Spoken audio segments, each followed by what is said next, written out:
Okay, good evening, everyone. Thank you for being here. It's a beautiful day in Seward. I want to first just start out by saying thank you to the City of Seward for hosting us and the Library Museum as well for having us here. So I'd like to call the April 21st, 2026 regular meeting of the Kenai Peninsula Borough Assembly to order. This meeting is also being conducted through the Zoom meeting platform and can also be heard on KDLL FM 91.9, KBBI AM 890, and KIBH FM 91.7. If you would all please stand and join me in the Pledge of Allegiance. I pledge allegiance to the flag of the United States of America and to the republic for which it stands, one nation, under God, indivisible, with liberty and justice for all. Okay, thank you. At this time, we will now receive an invocation offered by Central Emergency Services Chaplain Frank Aliotto. I think Frank is on Zoom. You may either remain standing or be seated. No one is required to participate. Frank, thank you. Let us pray. God, we thank you for the opportunity to gather together. We thank you for the vastness of Alaska and especially our borough and peninsula, and pray that as we gather that we would seek the good for the common people and that you would just speak through all those who not are represented, but also those who are sharing even opinions and ideas that are different than our own. I'm reminded of the words that Thomas Jefferson penned in his memorial, and he said this: God who gave us life gave us liberty. And I pray that we would seek justice, have unity when we're divided, and serve for the common good. Bless this meeting and our time together. In your name I pray. Amen. All right, thank you, Frank. Sure. Madam Clerk, would you please call the roll? President Tunseth? Here. Vice President Cooper? Here. Mr. Dunn? Here. Ms. Eklund? Here. Mr. Eicher? Here. Mr. Griebel? Here. Mr. Hicks? Here. Ms. Neeson? Here. Mr. Truesdale? Here. You have a quorum, Mr. President. Thank you, Madam Clerk. So we started our meetings today at 2 o'clock. We had our committee of the whole, which included some budget work sessions. There were 3 of those. We discussed the Bear Creek Fire Service Area, Eastern Peninsula Highway Emergency Service Area, and the Seward Bear Creek Flood Service Area. And we had budget presentations by, I want to say Nick Kemp, but I think that I'm saying his name wrong now. It's Nick Chapman. Is that right? There we go. Sorry, Nick. He gave us a presentation on the flood service area, and then Chief Bracken did the Bear Creek Fire Service Area and the Eastern Peninsula Highway Service Area. So that took us till the Finance Committee. After that, we had a Lands Committee meeting, Policies and Procedures, Legislative Committee meeting, and now here we are at a regular Assembly meeting. And so we'll just briefly go through each of our committee reports from our committee chairs, starting with the Finance Committee from Chair Neeson. Thank you, President Tunseth. We convened our Finance Committee today at 2:49 p.m. We had 5 ordinances, first off, that were eligible for the consent agenda. 2026-13, an ordinance authorizing a public purpose non-commercial communications site lease agreement with the Cooper Landing Community Club, which was sponsored by the mayor.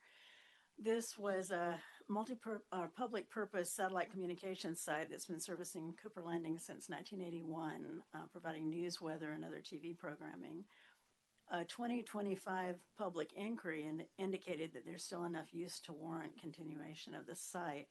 So to facilitate site management, Lands is initiating an application process with the Cooper Landing Community Club for a renewable 5-year public benefit lease at $10 per year.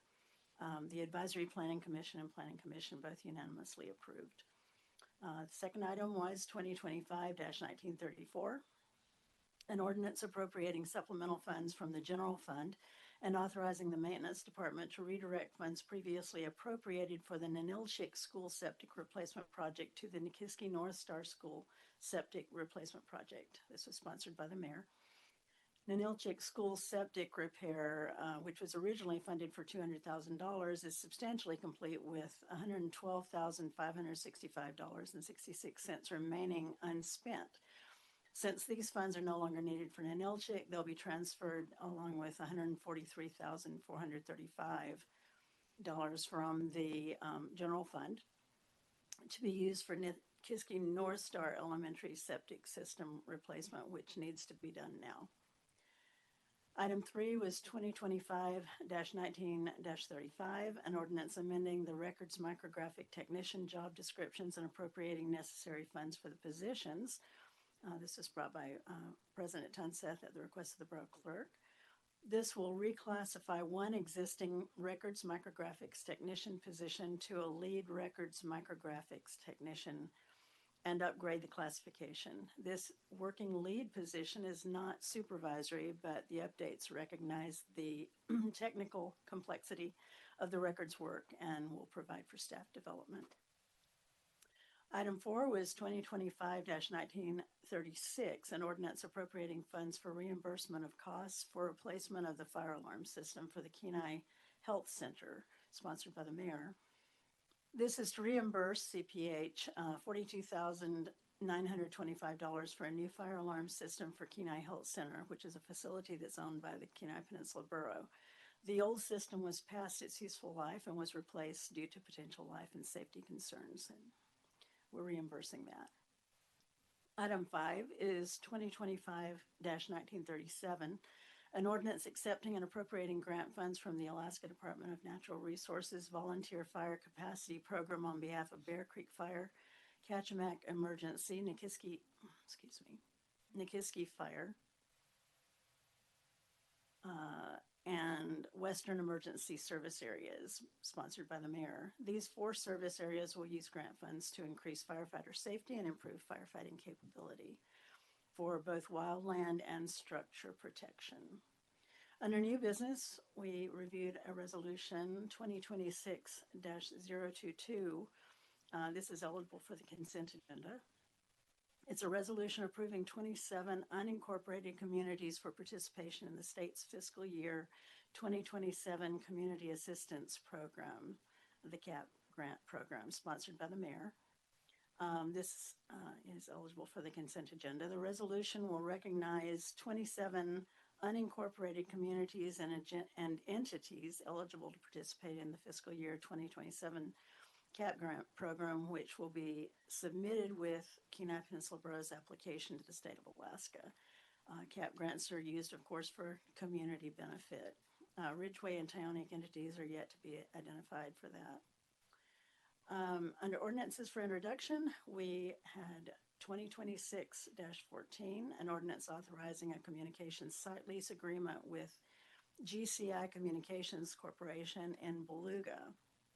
This was sponsored by the mayor and is eligible for the consent agenda. This is a 5-year lease with renewable options negotiated with GCI for 1,600 square feet of borough-owned land in Beluga for a communications tower and equipment shelter that has all been in place since 2015. It was originally under a land use permit, and since the permit expired, GCI has been paying on a month-to-month basis about $673. The new lease rate is set at $2,000 per month with a 3% annual increase plus royalties. We believe that's of benefit to the borough. The Finance Committee adjourned at 3:05 p.m. and this concludes my report. Thank you. Thank you, Chair Neeson. Our second committee is the Lands Committee. That's chaired by Seward's Miss Cindy Eklund. So, Assemblymember Eklund. Thank you, President Tunseth. We started our meeting a little after 3:15. But we only have 3 items: new business, ordinances for introduction. Ordinance 2026-16, authorizing the conveyance of 5 parcels of Kenai Peninsula Borough-owned land to the city of Homer for less than fair market value in support of a city need. And it's brought to us by Mayor Machicki, Assembly members Kelly Cooper and Willie Dunn. The hearing will be on May 5th, 2026. These 5 parcels are what's left of what's been known for years as the Kachemak sponge. and they're properties that the city has identified to keep, to protect that area of the bench in Homer, and they are purchasing them for $156,250. It would be part of their infrastructure projects over there. The next ordinance is 2026-17, reauthorizing the conveyance of a KPB-owned land to the state of Alaska Department of Transportation and Public Facilities for a public highway right-of-way in support of the Sterling Safety Corridor Improvements Milepost 82.5 to 94 project, brought to us by the mayor, and the hearing will be on May 5th, 2026. This is a parcel, a little thin piece of property between milepost 91 and 91.5. It was a tax foreclosure property. It was originally conveyed to the DOT and the public facilities in '89, but the process never got completed. So this will take care of this once and for all. The last item is ordinance 2026-18, authorizing the lease of borough-owned land for a material site in Beluga by competitive lease offering through sealed bid procedures, brought to us by the mayor, hearing on May 5th, 2026 as well. This is the second material site offering. These are material sites, we had one last meeting, that are originally owned by the borough, and now the borough is going to make good use of them, and they are going to rent them for $450 a month, and they have a minimum requirement to collect and sell or take out 1,000 cubic yards and a maximum of 2,000 cubic yards. If they take more, they'll be paying additional prices. This is for a 5-year term with a possible 5-year renewal. These offerings will be given by sealed bid, and those bids are due to the Lands Management Division at the Kenai Peninsula Borough offices by 4 p.m. on May 21st, 2026. All three of these ordinances are eligible for, are on the consent agenda. And that ends my Lands Committee report. Thank you, Assemblymember Eklund. Our fourth committee meeting of the day today was the Policies and Procedures Committee. That one's chaired by Assemblymember Truesdale. Assemblymember Truesdale. Thank you, Mr. President. Today, the Policies and Procedures Committee met at 3:30. We had the mayor's report, which you'll hear in full at the meeting tonight. We had 2 ordinances public hearings on ordinances that the Assembly will consider tonight. The first of those is Ordinance 2026-09, amending Borough Code, KPB 2.58.058 and KPB 4.30.060 relating to dual service prohibitions and incompatibility of offices.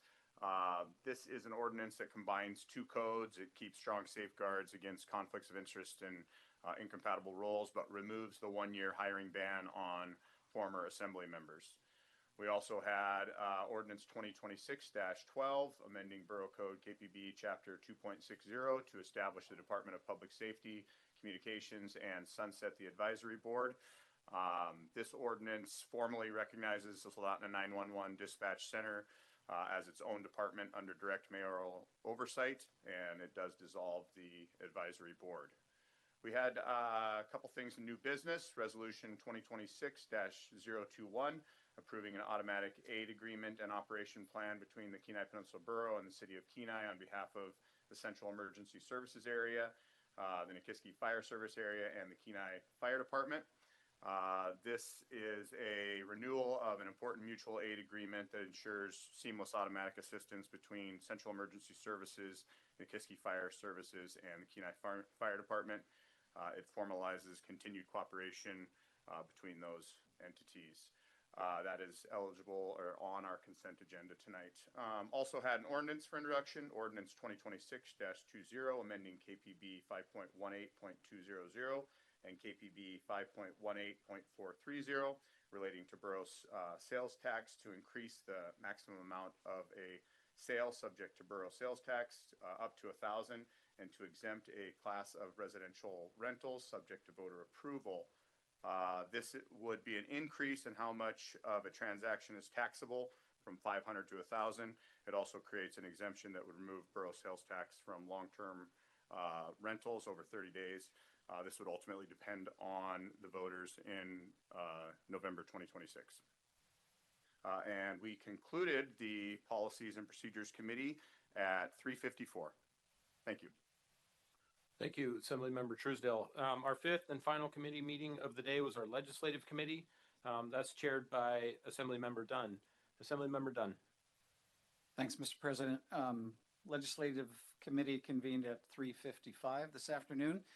We discussed two resolutions.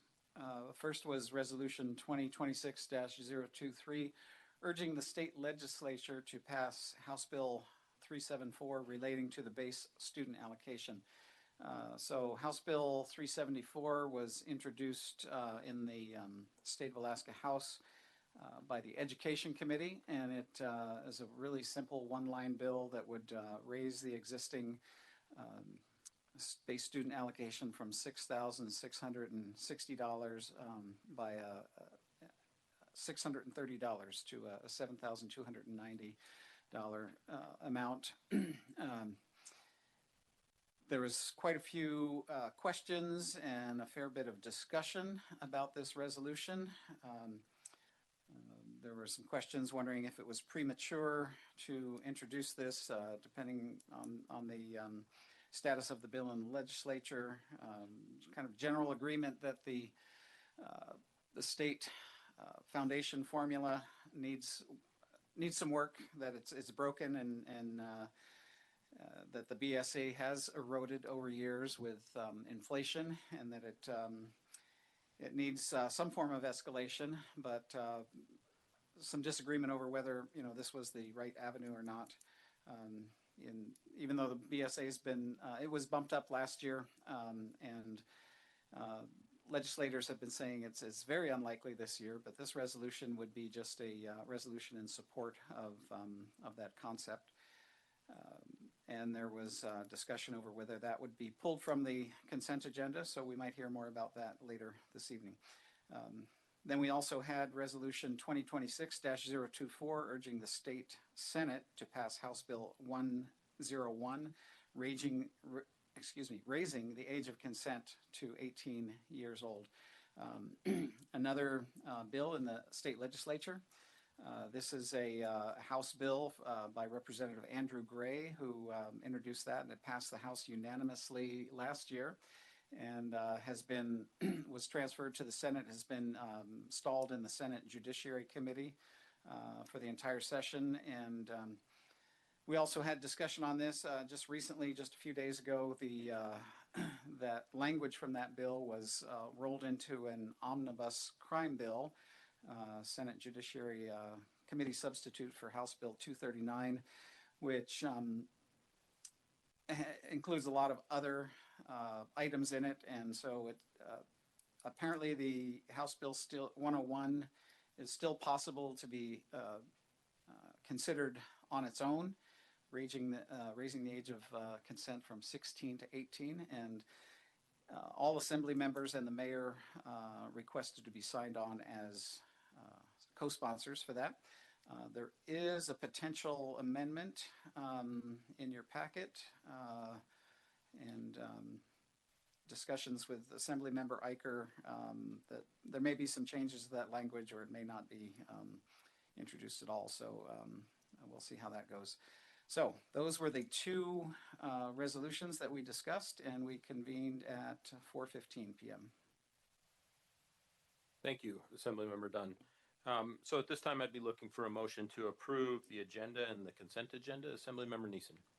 Move to approve the agenda and consent agenda. Are there any amendments to the agenda and consent agenda? Madam Clerk.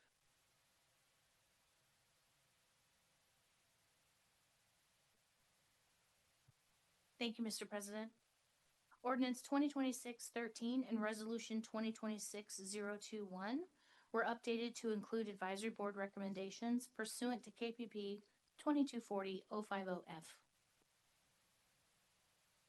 Thank you, Madam Clerk. Are there any additional amendments to the agenda or consent agenda? Assemblymember Truesdale. Yes, I move to amend Resolution 2026-021, where we strike the last whereas, and I request unanimous. Okay, the motion has been made, unanimous has been requested. Are there any objections? Okay, seeing none, that motion passes. Thank you, Assemblymember Truesdale. Are there any additional amendments to the agenda or consent agenda? I think you have some. Assemblymember Neeson. I move to add ordinance 2026-13 to the consent agenda and ask for unanimous. Okay, unanimous has been requested. Are there any objections? Ms. Eklund, I see the lights on. You're not objecting, I don't think. Oh, Are you? no, like, it's waiting. Thank you. Okay, are there any objections? Okay, seeing none, that's been added.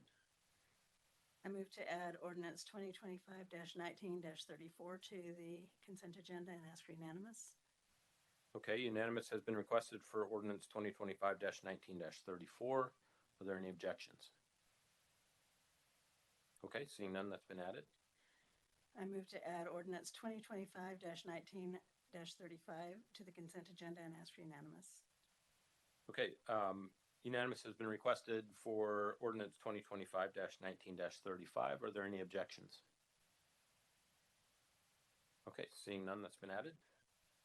I move to add ordinance 2025-1936 to the consent agenda and request unanimous.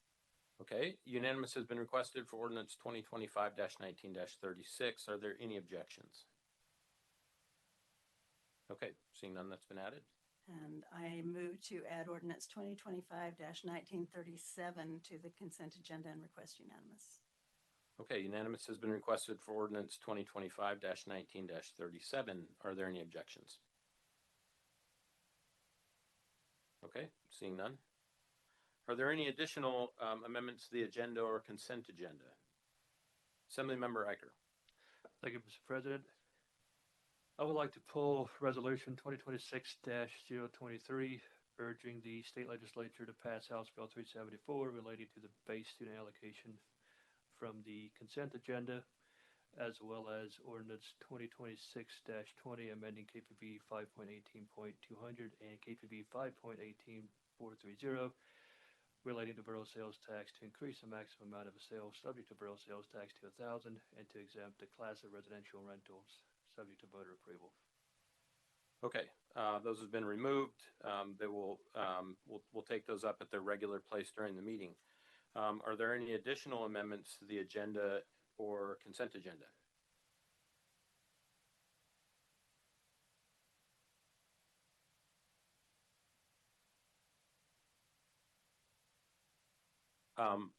Mr. Dunn, did you have a amendment that you were wishing to offer or not at this time? I'm choosing to not offer that right now. Okay. Okay, so I'll ask one more time. Are there any additional amendments to the agenda or consent agenda? Okay, seeing none, that gives us an agenda and consent agenda. In a moment, the clerk will read the titles of the items on the consent agenda. After she reads them, you'll have an opportunity to testify about them.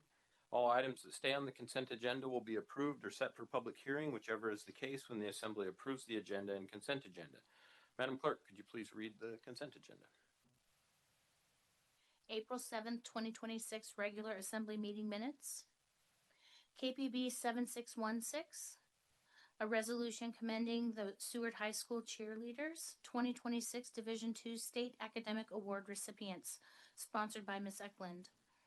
KPB 7617, a commending resolution commending the Seward High School 2025 Division II State Wrestling Champions, sponsored by Ms. Eklund. KPB 7618, a commending resolution commending the Seward High School Debate Team 2026 Division II State Academic Award recipients, sponsored by Ms. Eklund. KPB 7619, A commending resolution commending the Seward High School National Ocean Science Bowl Team 2026 award recipients, sponsored by Ms. Eklund. KPB 7620, a commending resolution commending the Seward High School girls basketball team, the 2026 Class 2A state champions, sponsored by Ms. Eklund. Ordinance 2026-13, authorizing a public purpose, non-commercial communication site lease agreement with the Cooper Landing Community Club, Inc., sponsored by the mayor. Ordinance 2025-1934, appropriating supplemental funds from the general fund and authorizing the maintenance department to redirect funds previously appropriated for the Ninilchik School septic replacement project to the Nikiski North Star School septic replacement project, sponsored by the mayor. Ordinance 2025-1935, amending the records micrographics technician job descriptions and appropriating necessary funds for the positions, sponsored by President Tunset at the request of the Borough Clerk. Ordinance 2025-1936, appropriating funds for the supplement of costs for replacement of the fire alarm system for the Kenai Health Center, sponsored by the mayor. Ordinance 2025-1937, accepting and appropriating grant funds from the Alaska Department of Natural Resources Volunteer Fire Capacity Program on behalf of Bear Creek Fire, Katchmack Emergency, Nikiski Fire, and Western Emergency Service Areas, sponsored by the mayor. Resolution 2026-022, approving 27 unincorporated communities for participation in the state's fiscal year 2027 Community Assistance Program, sponsored by the mayor. Resolution 2026-021, as amended, approving an automatic aid agreement and operational plan between the Kenai Peninsula Borough and the City of Kenai on behalf of the Central Emergency Service Area, the Nikiski Fire Service Area, and the Nikiski Fire Department, sponsored by the mayor. Resolution 2026-024, urging the state senate to pass House Bill 101, raising the age of consent to 18, sponsored by the Assembly and Mayor Machicki. Ordinance 2026-14, authorizing a communications site lease agreement with GCI Communication Corp. in Beluga, sponsored by the mayor, hearing on May 5th. Ordinance 2026-16, authorizing the conveyance of 5 parcels of KPB-owned land to the City of Homer for less than fair market value in support of a city need, sponsored by the mayor, Ms. Cooper, and Mr. Dunn. Hearing on May 5th. Ordinance 2026-17, reauthorizing the conveyance of KPB-owned land to the State of Alaska Department of Transportation and Public Facilities for a public highway right-of-way in support of the Sterling Safety Corridor Improvements, mileposts 82.5 to 94 project, sponsored by the mayor, hearing on May 5th. Ordinance 2026-18, authorizing the lease of borough-owned land for a material site in Beluga by competitive lease offering through sealed bid procedures, sponsored by the mayor, hearing on May 5th. That is the consent agenda. Thank you, Madam Clerk. Okay, at this time we'll take public testimony on any of the items that the clerk just read that are on the consent agenda. I'll just remind everyone you have 3 minutes. Please state your name for the record and the city that you live in. The podium is right up there. Make sure to hit the little silver button on the thing so the microphone turns red. So is there anyone that wishes to give public testimony on any of the items that were on the consent agenda? Is there anyone signed up on Zoom, Madam Clerk? I do not have anyone signed up on Zoom, nor am I seeing any hands raised. Okay, thank you. Okay, so at this time, we'll close public testimony on the consent agenda. And at this point, I would be looking for a motion to approve the agenda and consent agenda as amended. Assemblymember Neeson. I move to approve the agenda and consent agenda as amended and request unanimous. Okay, unanimous has been requested. Are there any objections?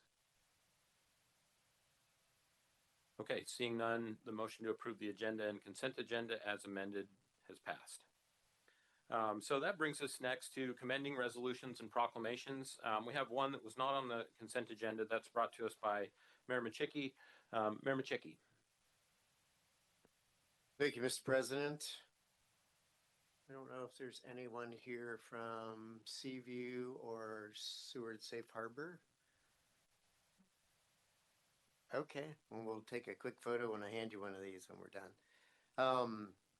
Kenai Peninsula Borough, Alaska Proclamation, whereas sexual assault is a serious and unacceptable crime that impacts individuals and communities across the Kenai Peninsula Borough, and whereas prevention and response efforts are strengthened through education, survivor support, and collaboration among local service providers, including the Lee Shore Center, Haven House, Seaview Community Services, and Seward Safe Harbor. And whereas these and other organizations provide critical year-round services, including crisis response, advocacy, and prevention education, while continuing to support survivors. Now, therefore, I, Peter A. Machicki, Mayor of the Kenai Peninsula Borough, do hereby proclaim April 2026 as Sexual Assault Awareness Month in the Kenai Peninsula Borough, and encourage all residents to support these efforts and work together to prevent sexual violence and support survivors. Signed by Mayor Peter A. Machicki. I will give you a copy, and I brought you a Borough Challenge coin just to thank you for all the hard work that you do as an organization here in Seward.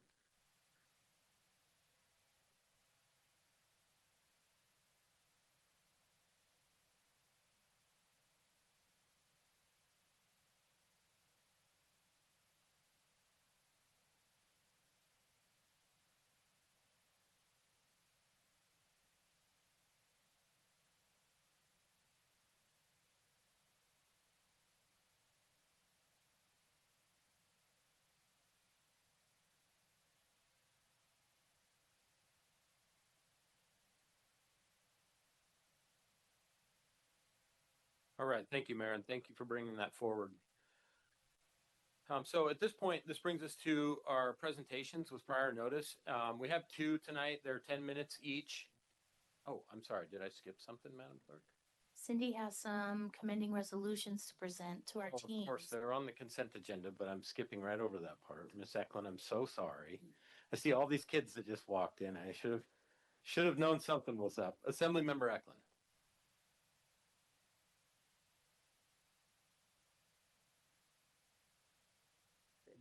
All right. Thanks for showing up, kids. Kenai Peninsula Borough commending resolution. A resolution commending the Seward High School cheerleaders 2026 Division II State Academic Award recipients. Whereas the Seward High School cheerleaders won the 2026 Division II State Academic Award at Alaska Cheer State Championships competition, and whereas the 6 girl varsity cheerleaders are a mix of Seward High School and Connection students: Lola Swanson, Juniper Ingalls, Somi Klen, Daniel, Josie Andrews, Addison Gerlach, and Sophia Hughes. And whereas this is the 3rd year the team received the academic award, this year with a collective 3.99 team GPA. And whereas this academic award is proof of the team and the coaches, Jean Beck and Brittany Swanson's work ethic, dedication, and talent.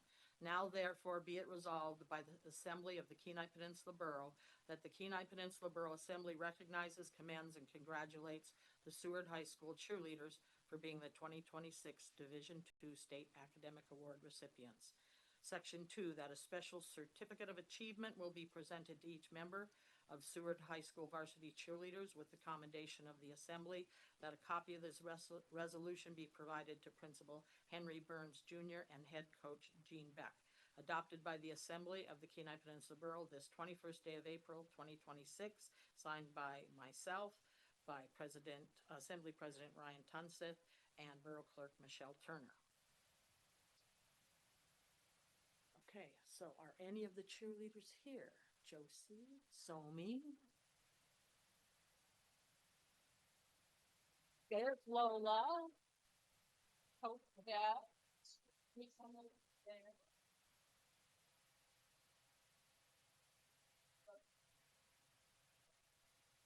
Jean? Jean? Okay.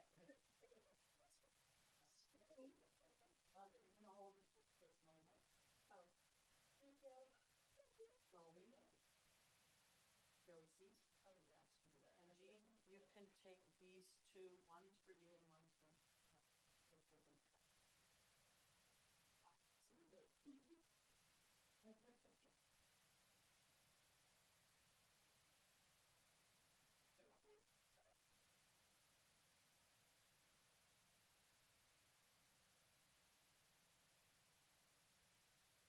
Okay.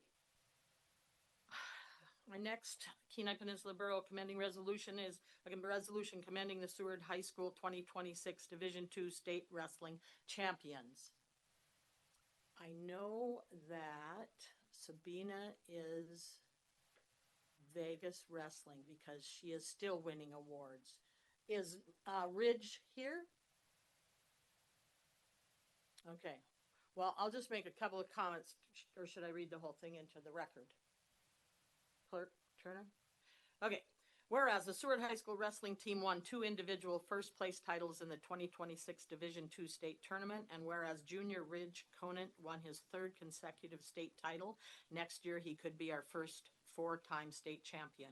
And whereas junior Sabina Clendaniel won our school's first ever girls state wrestling championship, she is also a 4-time All-American and the only Alaskan and finalist in the Pan American International Games in Iowa.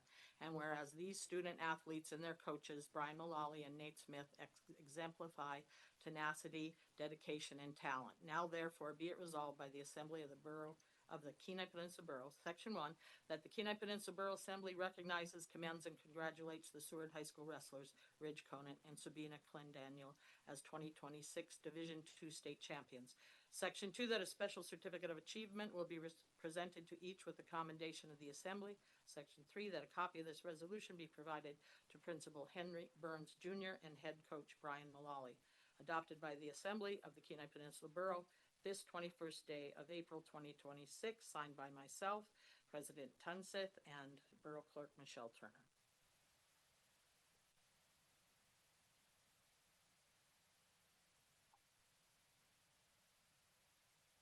Next, another academic award. A resolution commending the Seward High School Debate Team 2026 Division II State Academic Award recipients. Whereas the Seward High School Debate Team won the 2026 Division II State Academic Award at the Alaska State Championships competition, and whereas the 11-member Seward High School students are Josie Andrews, Claire Anger, Paxton Crater, Lila DeCastro, Kira DeSermia, Hazel Dickinson, James Flynn, Isabel Jones, Axel LaRock, Crystal Maddox, and Jonas Mosman. And whereas this is the first year in a while the team received the academic award, this year with a collective 3.8 team GPA. And whereas this academic award is the proof of the team and the coach, Joel Williams' work ethic, dedication, and talent. Now therefore be it resolved by the Assembly of the Kenai Peninsula Borough that the Kenai Peninsula Borough Assembly recognizes, commends, and congratulates the Seward High School Debate Team for being the 2026 Division II State Academic Award recipients, that a special certificate of achievement will be presented to each member of the Seward High School Debate Team with accommodation of the Assembly, that a copy of this resolution be provided to Principal Henry Burns Jr. and Coach Joe Williams, adopted by the Assembly of the Kenai Peninsula Borough this 21st day of April 2026, signed by myself, President Tunseth, and Borough Clerk Turner. Okay, debate team, come on up.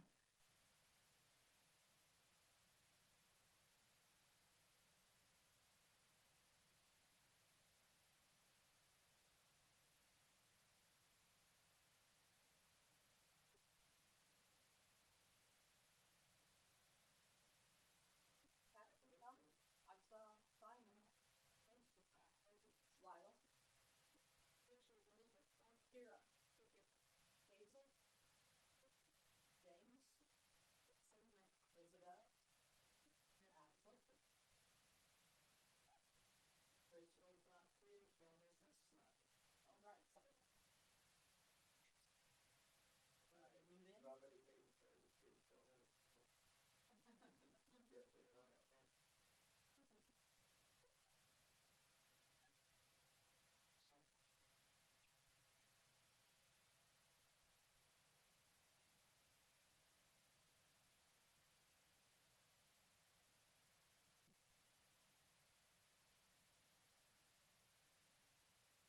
Okay.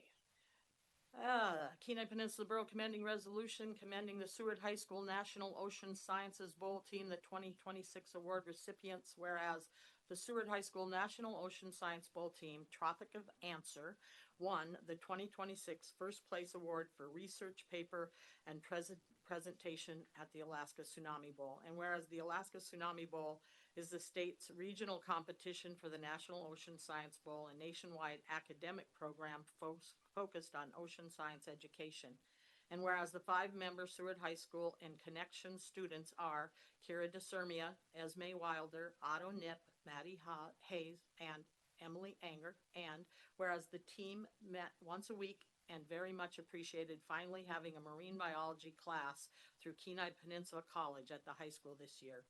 And whereas this award is proof of the team and the coach, Micah Van Buskirk's work ethic, dedication, and talent. Now, therefore, be it resolved by the Assembly of the Kenai Peninsula Borough that the Kenai Peninsula Borough Assembly recognizes, commends, and congratulates the Seward High School National Ocean Science Bowl for being the 2026 award recipients. That a special certificate of achievement will be presented to each member of Seward High School National Ocean Science Bowl team with accommodation of the Assembly. That a copy of this resolution be provided to Principal Henry Burns Jr. and Coach Micah Van Buskirk. Adopted by the Assembly of the Kenai Peninsula Borough this 21st day of April 2026. Signed by myself, by President Townsend, and Borough Clerk Turner. Come up now, Nosby.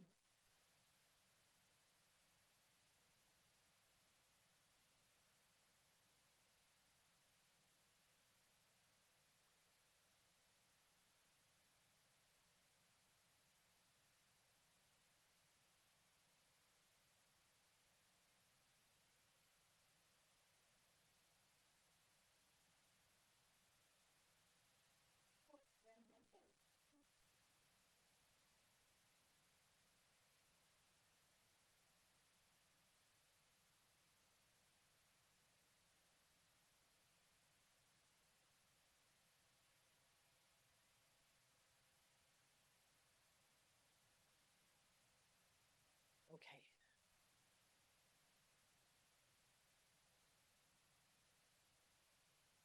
Final one. Kenai Peninsula Borough commending resolution, a resolution commending the Seward High School girls basketball 2026 Class 2A state champions.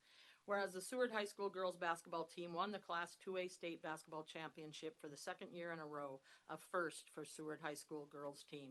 And whereas this year's championship game victory was the culmination of another dominant season in which the Seward Seahawks extended their winning streak to 57 straight games. And whereas led by a defense-first mentality and a cohesive group of focused scholar athletes, this championship is the third girls' state title in school history. And whereas the championship team also had 2 players, Ava Jagilski and McKinley Williams, named to the Class 2A Girls State All-Tournament team, and Ava was named Class 2A Player of the Year. And whereas the championship season is a testament to the focus, commitment, and team-first mentality of the players. Grace Fleming. Pamela Hillstead. I'm being the announcer. Ava Jagilski. Just the 2 of you? I have to say all the names. Olive Jordan, Seven Phillips. Gotcha, babe. Reagan Siebert, Leah Schenk, and McKinley Williams. And coaches, Curtis Berry, Grace Williams, and volunteer coach Demetra Apergis, and the community support. Now, therefore, be it resolved by the Assembly of the Kenai Peninsula Borough that the Kenai Peninsula Borough Assembly recognizes, commends, and congratulates the Seward High School girls basketball team for winning the 2026 Class 2A state championship. That a special certificate of achievement will be presented to each member of Seward High School girls basketball team with the commendation of the Assembly. That a copy of this resolution be provided to Principal Henry Burns Jr. and head coach Curtis Berry, adopted by the Assembly of the Kenai Peninsula Borough this 21st day of April 2026. Signed by myself, President Tunset, and Borough Clerk Turner.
Okay, thank you, Assemblymember Eklund. I promised that my attempt to skip past that wasn't because of all the losing that Kenai is doing at the hands of these.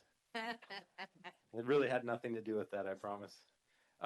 Really amazing accomplishments, both academically and athletically, for all these kids that we saw today. Like really amazing things happening here in Seward. And so hats off to you guys. And thank you, Miss Eklund, for bringing those forward. Those are important proclamations. Okay, so now I think, unless the clerk gives me the hook again, I'm at the right spot on the agenda. So this is where we have presentations with prior notice. We have 2 of those today. They're 10 minutes each. Our first one is from the Seward High School Student Council, represented by math teacher Joel Williams. And our second one is the Seward Senior Center Grant Update by the Executive Director, Dana Paperman. So up first is the Seward High School Student Council. You guys will have 10 minutes, and the floor is yours. And again, just make sure you hit the button so the red light comes on there. Thank you. Yes, 1 second, guys. Madam Clerk. Thank you, Mr. President. I just wanted to say that your presentation is viewable on Zoom. So unfortunately, we don't have a way to view it here in the room. But if you would mind telling us when to advance the slide, that would help us out. Thank you. Hi, we're from Student Council from Seward High School, and my name is Somi Clendanyo. I'm the Student Council President, and we're here to talk about the effect that budget cuts are having on our schools as well as the rest of the small schools in the Kenai Peninsula. First, we have Lila DeCastro and Hazel Dickinson to start us off.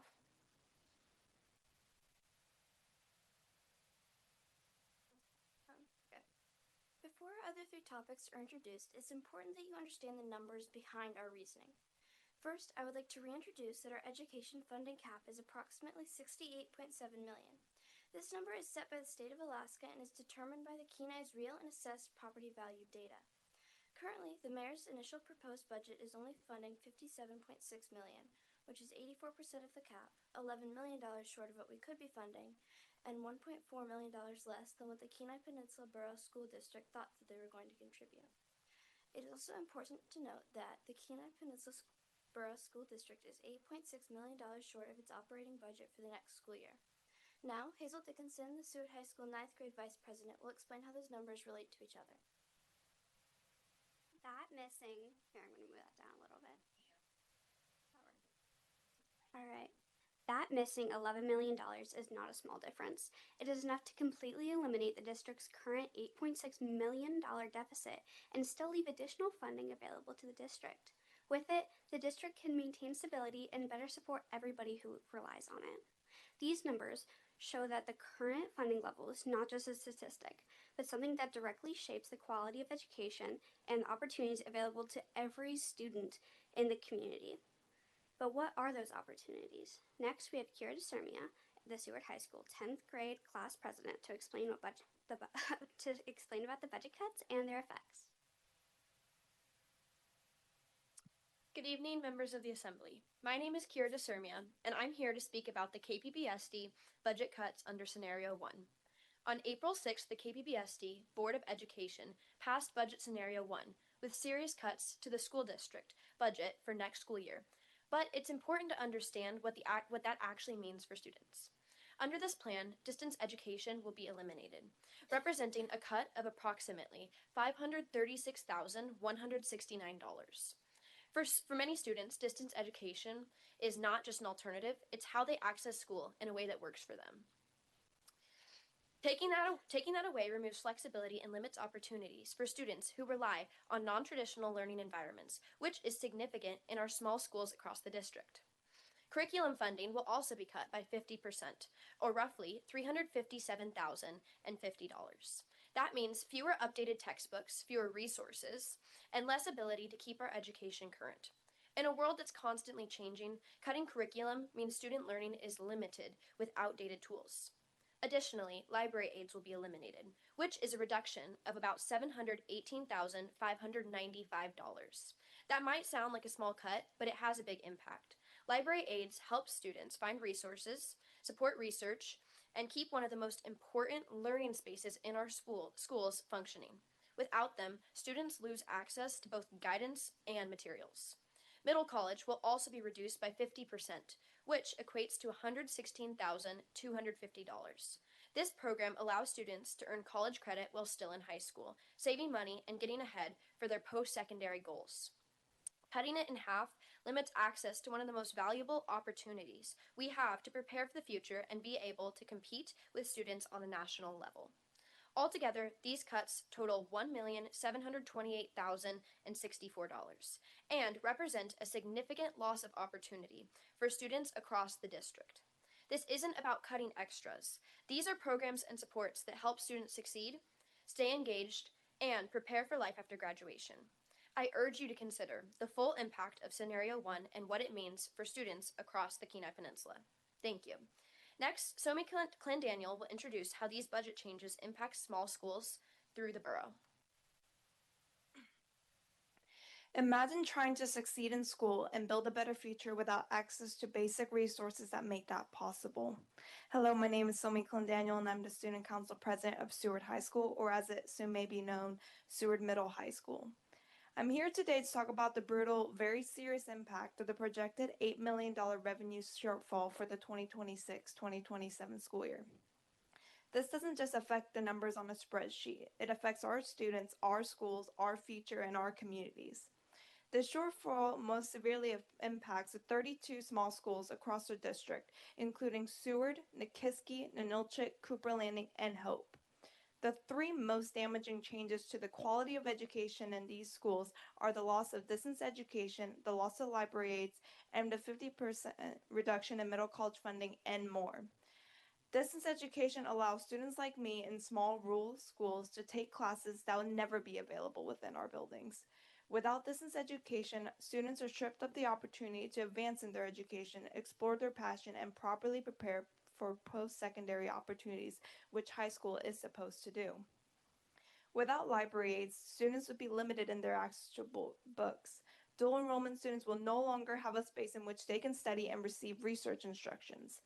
Teachers who are already stretched then beyond belief would have to personally escort students to the library to check out books. With the limited number of classes available, class time is highly demanding, and teachers simply do not have time to personally escort students to check out books. The checkout, repair, sending, tracking, and maintenance of Chromebooks and textbooks will fall on our admin staff. Simply put, without library aids, our library becomes nothing but an empty, ineffective space, unlike the supportive, resource providing, and community engaging space it's meant to be. Taking away 50% of the middle college funding means that students from lower income backgrounds cannot take college classes while in high school, reducing the opportunities these students rely on to advance in the higher education.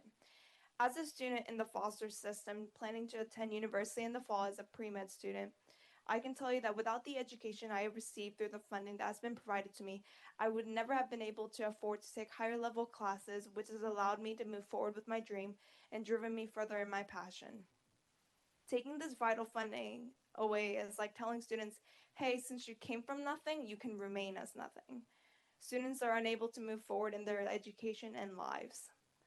Small schools, which makes up 2/3 of our districts, already face various challenges and are severely limited in the opportunities they can provide to their students. Taking away these programs, resources on top of already existing problems pushes our students further behind and tells students that education doesn't matter anymore and that everyone has already given up on them, so why should they keep trying? Education is about providing opportunities and not taking them away. What kind of future are we creating for the future generation of students if we keep taking away without trying to support and encouraging them? Let me ask you this. Is this the message that you want to send to our students? Is this the peninsula you want to create?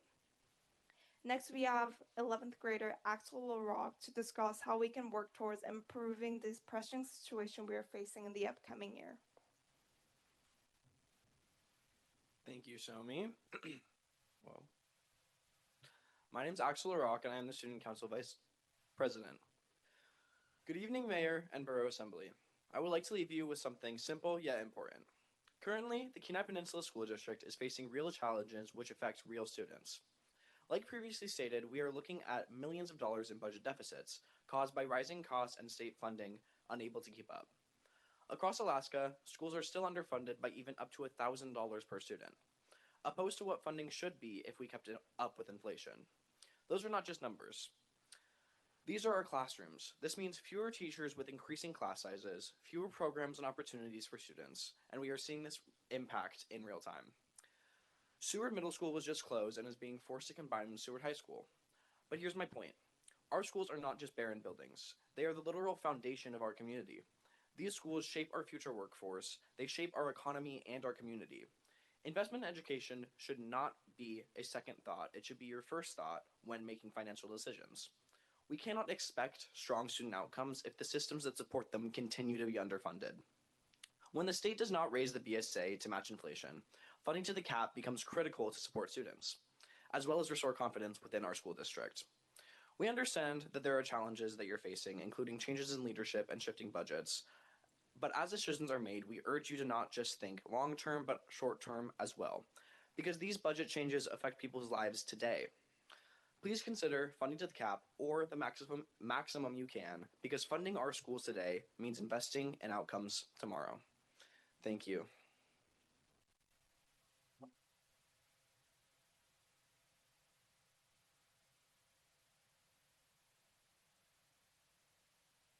Thank you, guys. That was a really well-spoken group of kids. Like, you guys should be really proud of yourselves for that. And Joel as well. I'm not sure if Joel's in the room or not, but obviously doing a great job with these kids. That was fantastic. Good job, guys. Okay, so that brings us to our second presentation of the night here. This is the Seward Senior Center grant update, brought to us by Dana Paperman, the Executive Director. Hi, Dana. Thank you for joining us.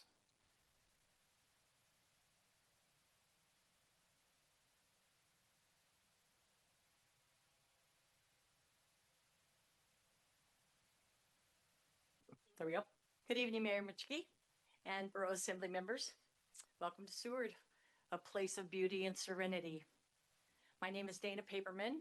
I live at 2409 Oak Street, and I've had the privilege of serving as the Executive Director at the Seward Senior Center for the last 25 years.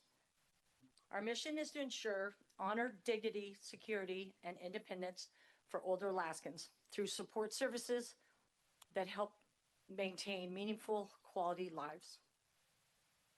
Tonight, I would first like to recognize Assembly Member Cindy Eklund for her outstanding public service serving Seward residents. Through her research, thoughtful review, dedication at both the city and borough levels, she has shown a deep commitment to Seward residents.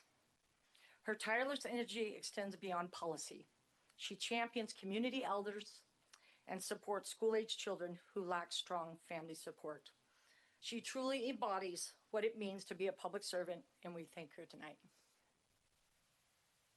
The real reason I'm here tonight is to share how your discussions and your decisions directly and positively impact older Alaskans in Seward and Moose Pass, as well across the peninsula all the way over to Homer.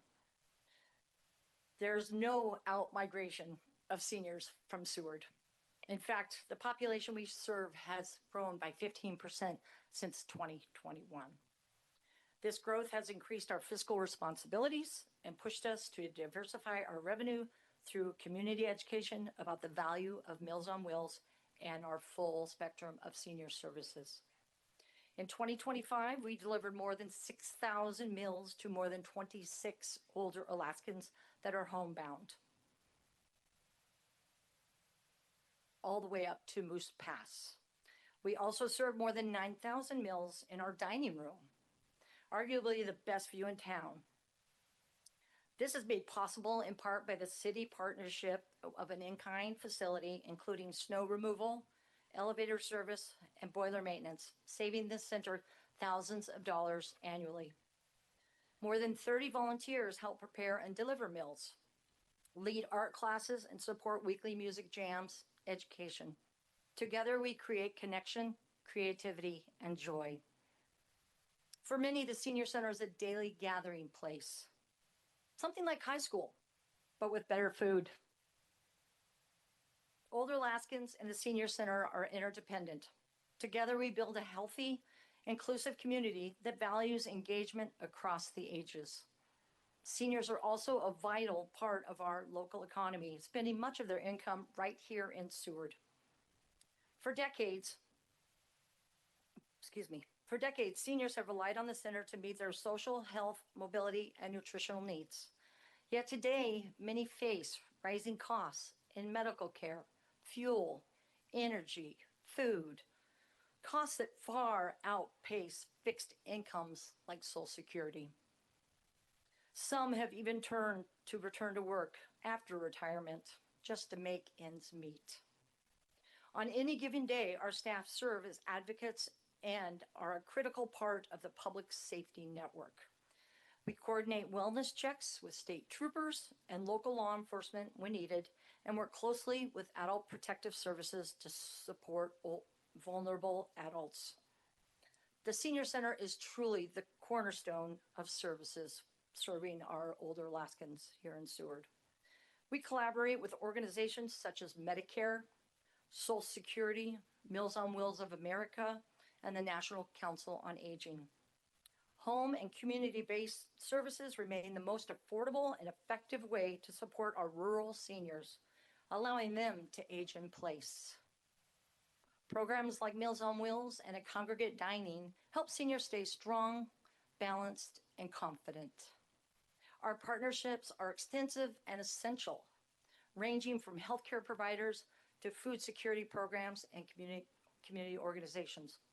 Together, we meet needs that no single organization could meet alone.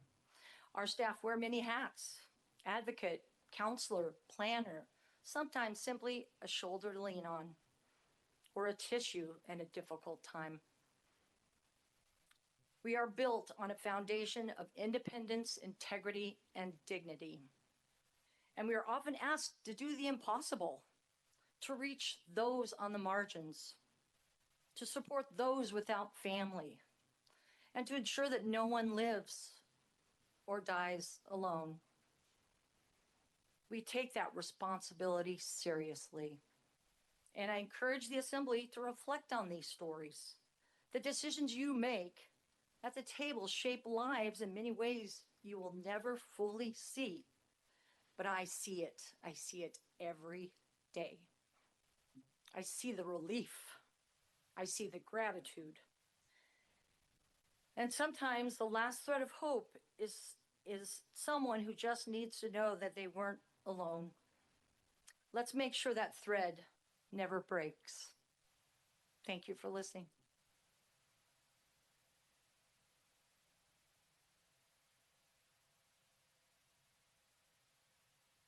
Thank you, Ms. Paperman, and thank you for all that you're doing for the Senior Center of Seward and for giving us your time tonight. Appreciate it. Okay, at this time, we'll open the floor up for public comment. This is for items that were not appearing on the agenda. I'll just remind speakers that they have 3 minutes. Please state your name for the record, the city that you live in, and also, as I've said before, make sure you hit the button so that the light comes on. We'll start in the room, and then if we have anybody on Zoom, we can go there. Did you have people signed up already, Madam Clerk? Okay, well, let's start there with the sign-up sheet. Thank you. Tara Swanson, did you want to speak first? Okay, so I'll just call the kids' names. Perfect. First up we have is Liliana, is it Bance? Thank you.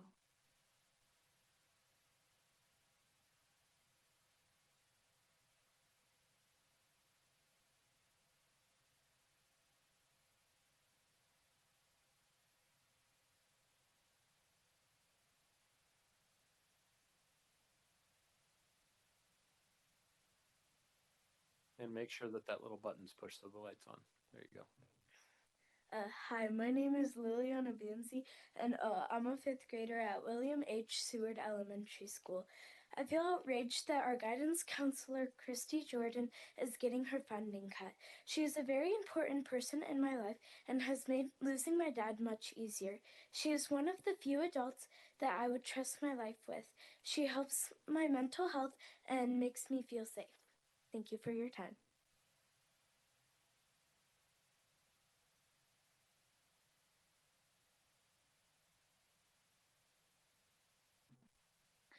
Ruby Reinberg.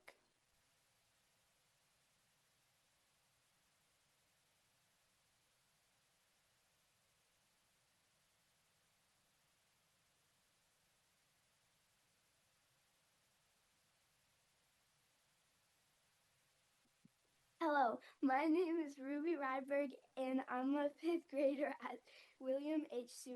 Seward Elementary. I'm a tsunami swimmer, and the pool closing would really impact us in a negative way because we don't have any other pool to practice in Seward, Alaska. The swim club and I love being able to have a pool to practice in. To me, swimming is really important because it's one of the first sports I was ever in. Swimming is an important skill to know. We have many nice and supportive swim coaches and lifeguards. That would be really sad not to be able to teach and do things that they love. Thank you.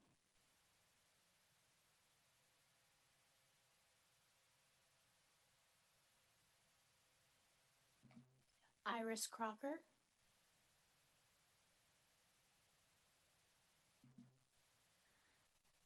Is it, help me out, Bailey Smith?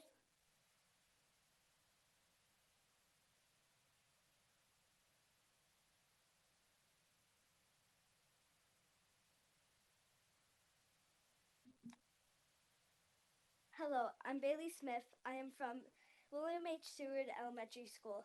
As a fifth grader, our school has a big problem, bullying, as well as many other schools. But there's something other schools don't have, a working counselor. Other counselors don't have, counselors that doesn't switch schedules. A counselor of our school, Miss Christie, she feels more like a friend than a counselor. And sadly, Miss Christie has lost all her funding and can't come next year unless her funding comes back. Miss Christie goes to 3 different schools, Seward Elementary, Hope Elementary, and Moose Pass Elementary. Every week, once a day, 30 minutes, Miss Christie comes to her classes for that much amount. She teaches us lessons and changes our mindset instead of having a mindset to be in a bad influence like a gang. But no, she makes us think about better stuff. I wrote some gross writing a year ago about my class, and Miss Christie told me, think of your mind as a shredder and shred those bad thoughts. Again, Miss Christie's benefits a lot in our lives and changes to the bad side of us. Thanks for listening.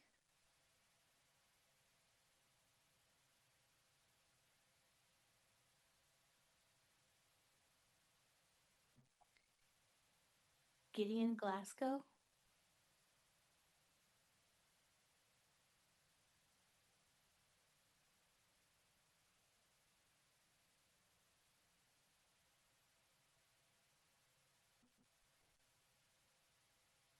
Hello, my name is Gideon Glasgow Anderson, and one of the very first things that I had the most fun here in Seward when moving was the pool. And it would be really sad if the pool closed for me. The pool is a part of my schedule, and without it, most kids might just watch electronics, you know? The pool gives me excitement to go and swim. If you take it from Seward, many kids and adults will be mad. I also get to hang out with my friends, you know, accidentally squirt water in their eyes. Water can fight.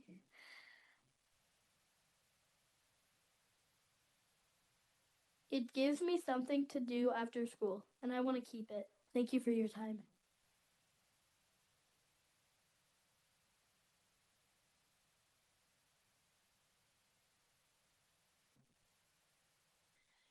Dylan Kennedy.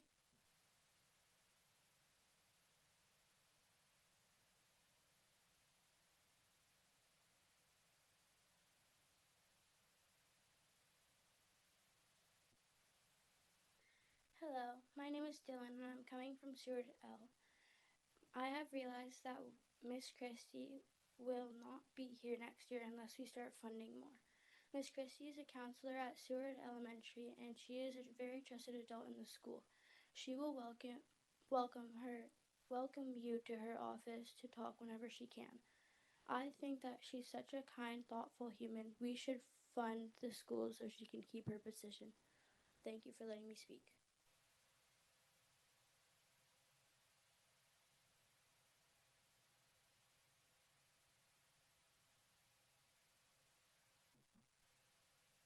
Next, we have Brandon Tatum.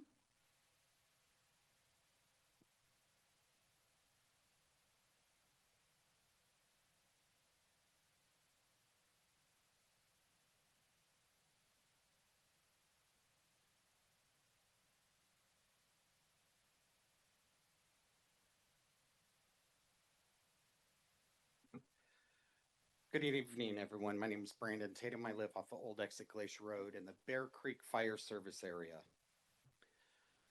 I currently occupy seat A on the Bear Creek Fire Service Area Board. I ran on transparency, money savings, and the idea that statistics and facts would lead to a positive outcome.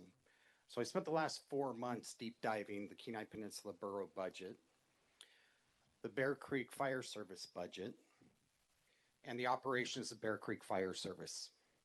And what I have found, which is really frustrating actually, because these kids spoke about cutting funds to the pool, to the counselors, teachers, and even closing a school. But what I found in deep diving in that budget was increase, increase, increase. Over the last 12 years, the Bear Creek Fire Service budget has increased 300%.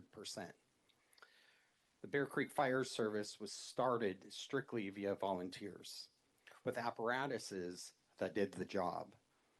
Over the last 50 years, the Bear Creek Fire Service area hasn't attributed to a giant increase in run volume. So I ask, why the huge increase in budget? In looking at the numbers, one of the things I found was a spending on an ambulance which is not needed in the Bear Creek Fire Service area, due to the fact that there's already been, for 73 years, an ambulance service that has covered the Bear Creek area, Lowell Point to Cooper Landing, for 73 years at no cost to the taxpayers. And yet we look at the budget as increasing 300% over the last 12 years, a frivolous purchase of an ambulance for $285,000. That doesn't include personnel, meds, equipment. And when you look at those numbers, you're looking at $500,000, depending on if they lease the equipment or purchase the equipment. But they don't just need one ambulance. They need two, possibly three, which is another $500,000 to $1 million expenditure. And the reason I say that is if a call comes in at Bear Creek for a cardiac arrest, and another one subsequently comes in off of Old Exit Glacier for a heart attack, which one of those patients dies? That's why you need two ambulances. And so it's just more and more expenditures when you have a voluntary service called Seward Volunteer Ambulance Corps. The actions that have been taking place, the decisions that have been made, if made in the corporate world, would end up with terminations.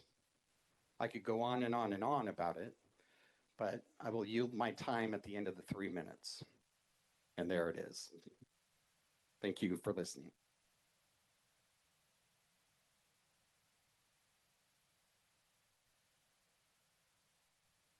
Okay, is there anyone else in the room that wishes to give public testimony at this time? Okay. Yeah. Sure, go ahead. You first, and then we'll go to you next.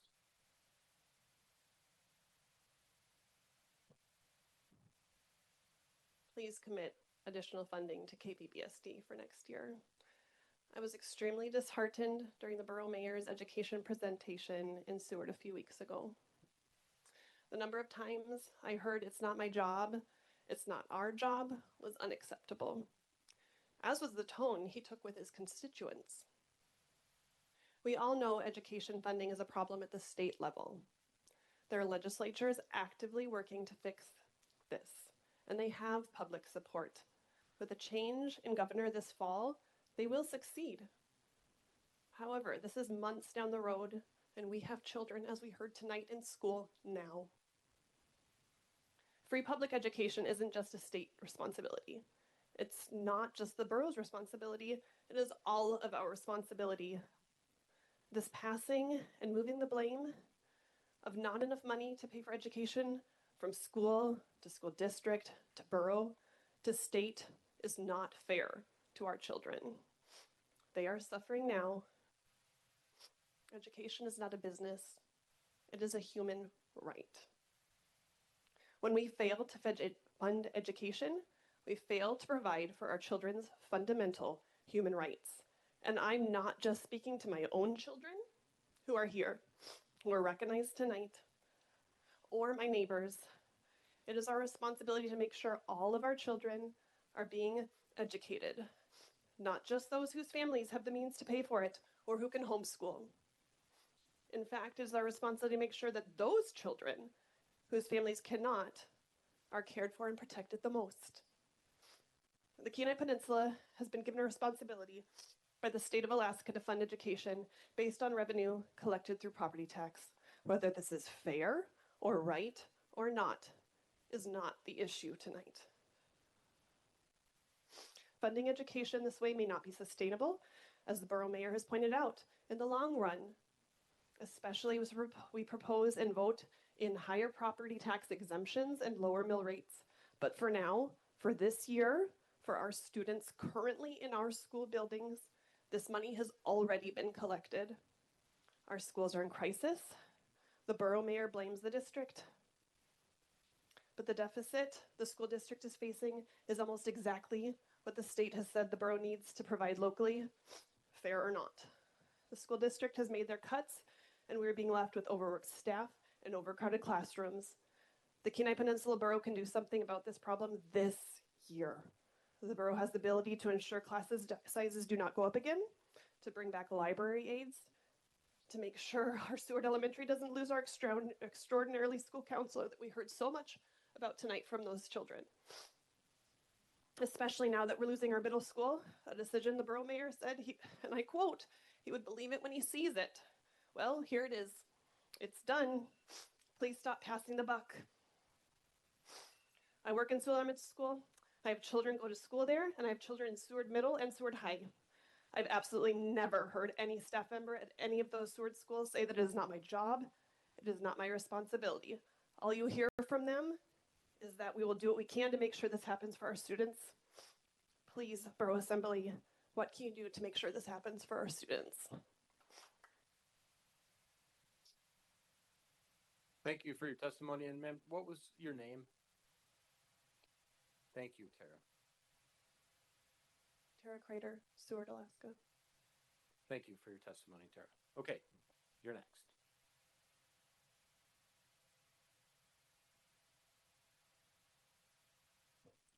Hi, my name is Somi Daniel.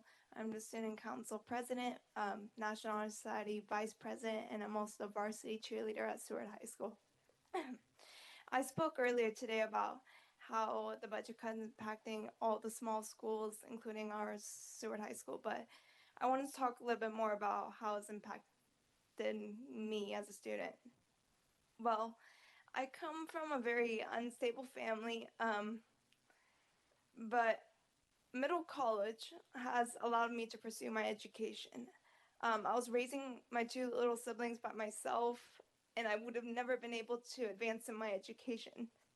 I always knew that I wanted to go into healthcare, to be a doctor, because I really wanted to help other people around the world, around their community, in small rural towns. But I thought that wasn't going to be possible because I simply couldn't afford to take classes. Well, teachers at Seward High School, advisors, and middle college advisors has always been has supported me, allowed me to take classes, and all the funding has allowed me to pursue my passion further. with the funding, I was able to work hard as a student and keep my grades up. I'm going to college in the fall as a pre-med student. I was recently awarded the Jack Kent Cook Scholarship, which means that I get $55,000 a year every year for 4 years during my undergraduates.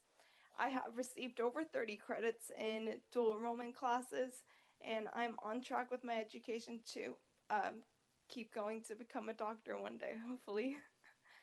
But I know that there are students like me out there in Seward and Alaska that knows that they want to do something more with their lives, but they're like, the only problem is they can't afford it. And I don't think that should ever be a factor. Like, if you have a dream and you're a student and you want to go pursue it, it shouldn't be the funding that should stop that. Especially with all these great kids. Like, I know students that want to be doctors, lawyers, and all that stuff, but they don't think they can because they can't afford to take any of these classes without the funding. And I really want the future generation, the future students to have what they deserve, which is education that promises to take them to post-secondary opportunities that like they want to. But I wasn't planning on talking, but those elementary schoolers really gave me courage. So, but that's it. Thank you.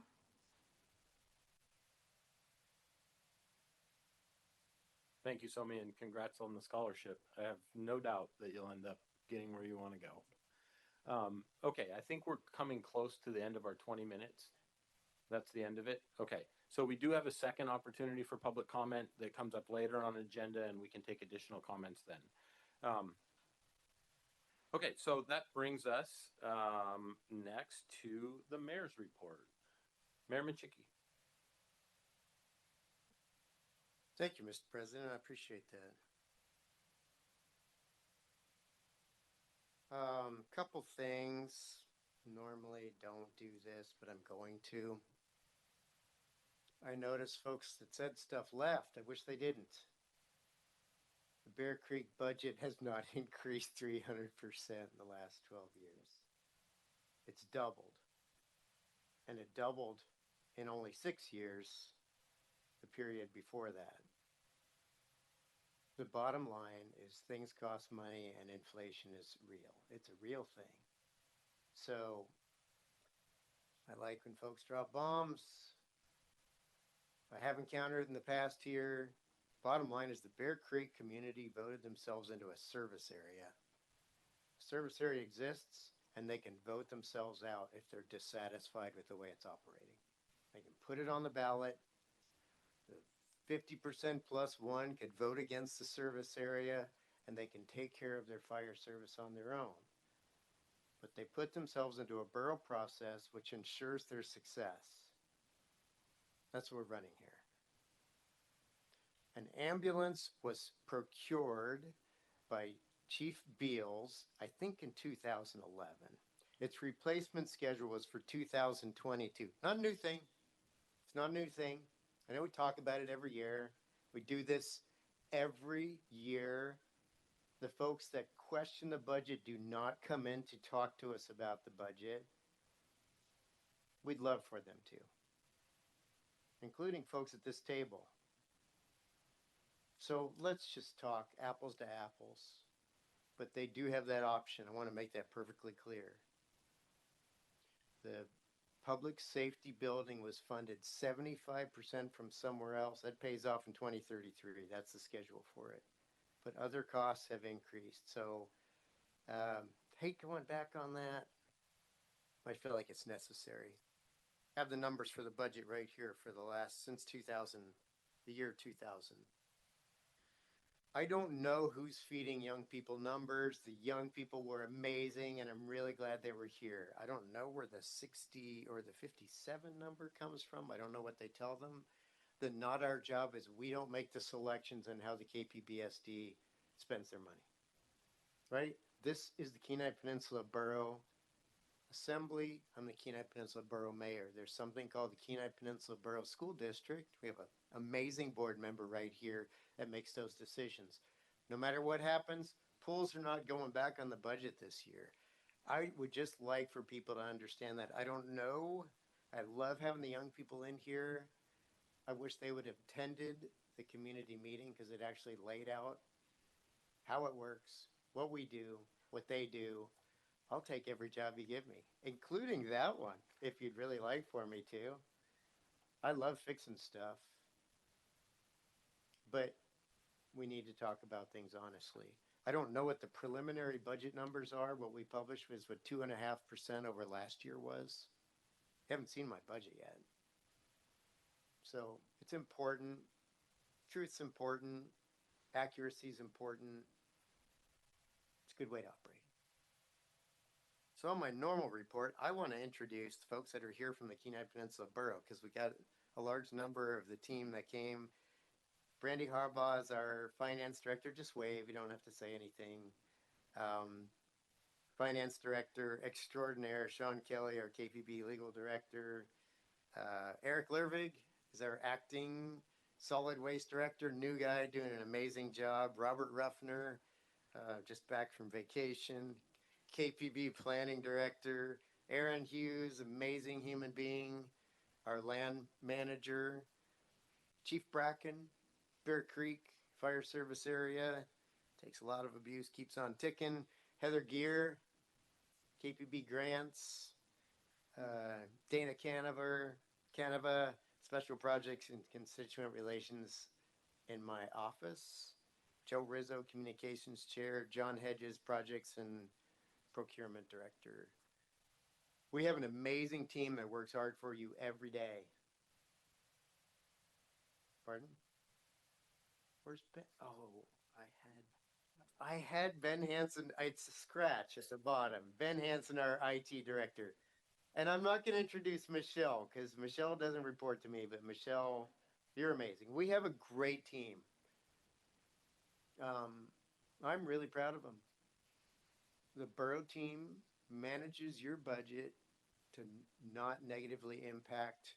And I'm texting with a guy in the audience here. I'm not going to point anybody out, but they've made it possible to reduce your taxes the last 2 years. It's not a populist thing. It's a countering a 34% escalation in assessments thing. So we do our best. They live within their budget constraints. They're an amazing team. When one department needs a little more, others will come in a little under. It's to know that you will have an affordable government 30 years from now. And the KPBSD has not operated under those constraints. We're doing our best to be good partners. And I actually think we are being great partners this year. I think that relationship is improving because they're recognizing that the well is not bottomless and we have to work together for a sustainable plan forward. I agree with the state problem. We have work to do. We escalate our budget 2.5% or under every year. Flat budgets don't work. They cause division. That is not how real life functions. Bob, if you're paying the same price for a replacement giant diesel 10 years from now that you did this year, I want you to do my buying for me. That's just how real life works. So you have to face real life. And that's the challenge with the state that we talk about. A couple other things. This might be longer than usual because I didn't expect the beginning part. The deep well economic analysis for CPL is very favorable. The new leachate finances are not. The concentrator, evaporator, great job, guys, on that project. Natural gas is expensive. Cooking water to remove leachate from our landfill is not the right way to go. So, moving forward, we've asked for some support from our federal delegation. If we get it, we plan to march forward. That payoff, which was like 36 months, seeing the last gas bill is probably closer to 26 or 27 months. That's good news. A lot of discussions on AKLNG, the approach to the legislature on a 90% reduction in property taxes. We're willing to negotiate. Handing that negotiation to the Alaska legislature was a fundamental mistake. 60 people making a decision that should be a business discussion is fraught with peril.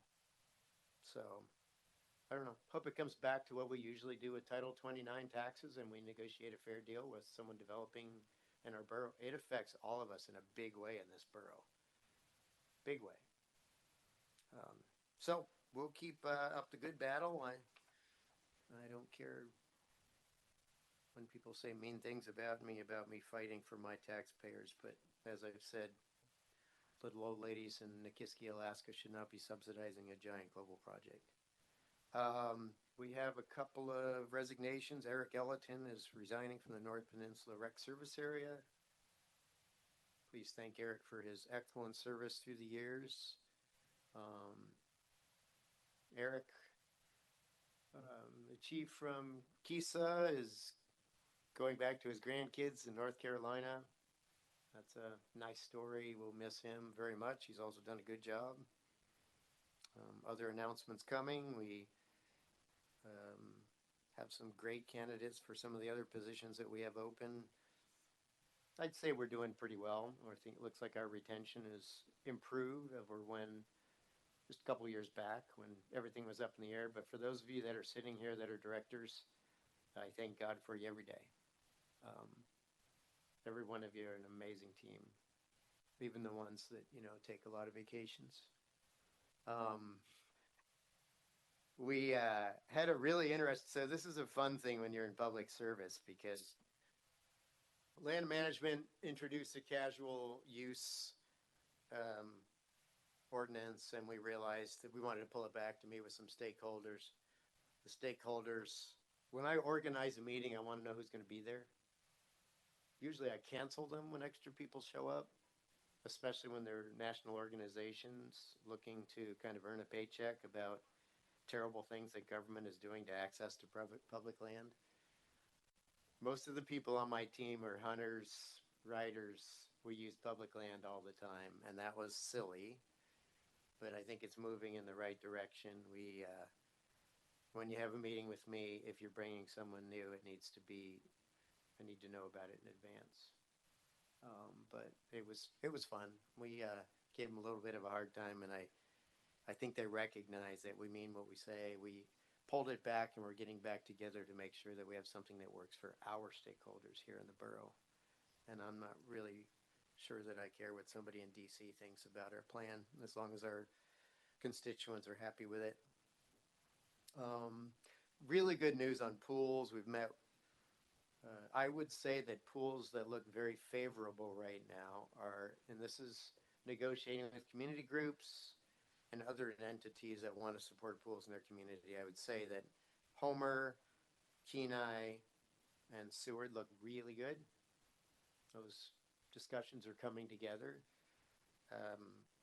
Soldovia is going to experiment over the year to see if their requested mill rate increase is adequate for them. The other schools we're still working on, I wouldn't say that they don't look good. I would say that there's a clear path to the other three that I just named. So I think that's it. I'm not going to go on for long. I would just say, let's see a couple things.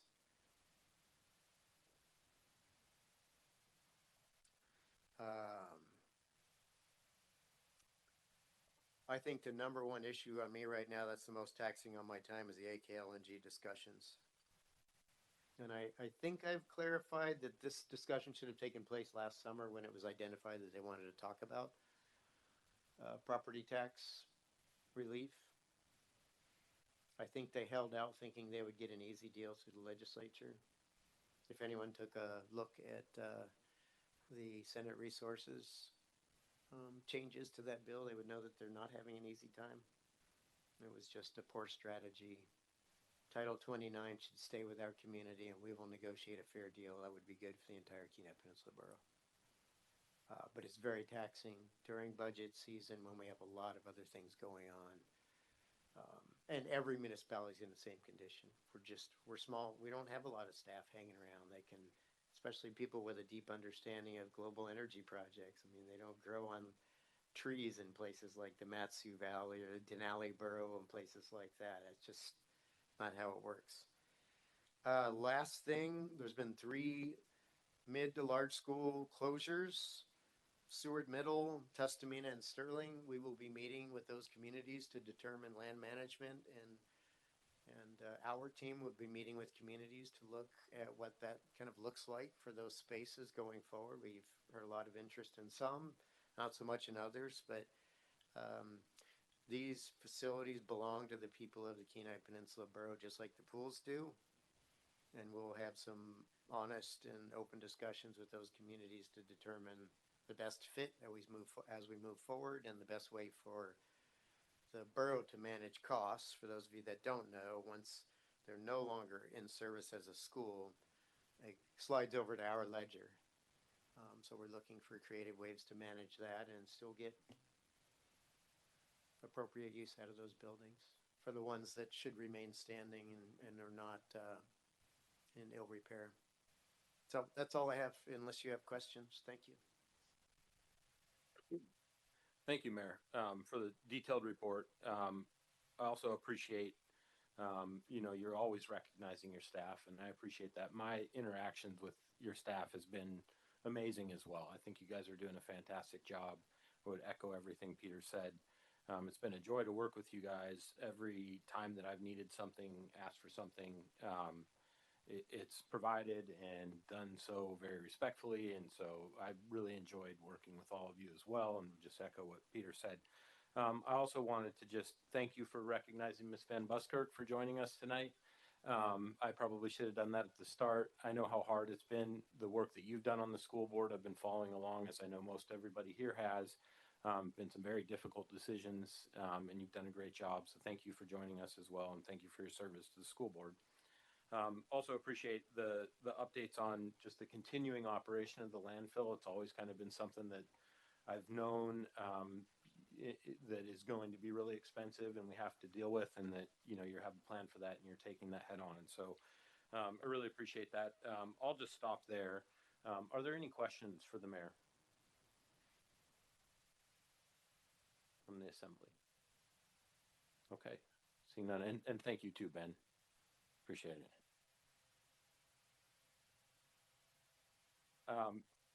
Okay, so that gets us through the mayor's report. And if I'm following along properly, I believe that brings us to a couple items that we have for public hearing. Ordinance 2026-09. This is amending Borough Code KPB 2.58.058 and KPB 4.30.060 relating to dual service prohibitions and incompatibility of offices. This was brought to us by the mayor, and this was referred to the Policies and Procedures Committee. And so I'd be looking for a motion to enact and a committee report from Chair Truesdell, please. Mr. Truesdell. Yeah, motion move to enact and the committee report for ordinance 2026-9. This ordinance combines two borough codes, keeps strong safeguards against conflicts of interest and incompatible roles, but removes the one-year hiring ban on former assembly members. Okay, thank you, Mr. Truesdell. So at this time, we'll have a public hearing on ordinance 2026-09. Madam Clerk, is there anyone signed up? No, sir. Okay, is there anyone in the room wishing to give public testimony on 2026-09? Okay, not seeing any. We will close public testimony, and so that will open it up for assembly discussion. Are there any assembly members that wish to discuss 2026-09? Okay, so we have a motion to enact. At this time, I think because we don't have the iPad voting up, I think we're doing a roll call vote. Is that correct, Madam Clerk? That is correct, unless someone asks for unanimous. Mr. Truesdell. Yeah, I request unanimous. Okay, unanimous has been requested. Are there any objections? Okay, seeing none, ordinance 2026-09 has been enacted. Okay, that brings us next to ordinance 2026-12. This is amending Borough Code KPB Chapter 2.60 to establish the Department of Public Safety Communications and sunset the advisory board under KPB 2.60.040. This was brought to us by the mayor and referred to the Policies and Procedures Committee. This time we'll be looking for a motion to enact and a committee report. Chair Truesdell. Yes, I move to enact Committee Report Ordinance 2026-12. This ordinance formally recognizes the Slovatna 911 Dispatch Center as its own department under direct mayoral oversight and dissolves or sunsets the advisory board. I request unanimous. Okay, so at this time we'll have a public hearing on ordinance 2026-12. Madam Clerk, is there anyone signed up to give public testimony on 2026-12? No, sir. Is there anyone in the room wishing to give public testimony on 2026-12? Okay, at this time we'll close public testimony. Is there any assembly discussion? Okay, seeing none, we had a request for unanimous on the motion to enact. Is there any opposed? Okay, seeing none, ordinance 2026-12 has been enacted. I believe that brings us down to new business now. We had a couple items that were pulled off the consent agenda, and so this brings us to our first one. This is Resolution 2026-023. This is urging the state legislature to pass House Bill 374 relating to the base student allocation. This was brought to us by Assembly Members Eklund and Assembly Members Dunn and referred to the Legislative Committee. Assembly Member Eklund or Assembly Member Dunn. Assembly Member Dunn, I see you have your light on, so why don't you go first? I move to adopt Resolution 2026-023. We did hear this in the Legislative Committee this afternoon, and I gave a report at the beginning of the meeting. It's simply a resolution urging the House, State House Legislature to adopt this bill, which was introduced by the House Education Committee. And it would increase the student base allocation from the current level of $6,660 per student by an amount of $360. And as you said, it was introduced by Assembly Member Eklund and myself. Thanks. Okay, we have a motion to enact. Is there any assembly discussion? Madam Clerk, yes. Thank you, Mr. President. We need to go to public hearing first. Oh, correct. Thank you. Okay, so my apologies. So we will back up and take public hearing on Resolution 2026-023. Is there anyone on Zoom wishing to give public testimony? I'm not seeing any hands raised. Okay, is there anyone in the room wishing to give public testimony on Resolution 2026-023? Sure, come up.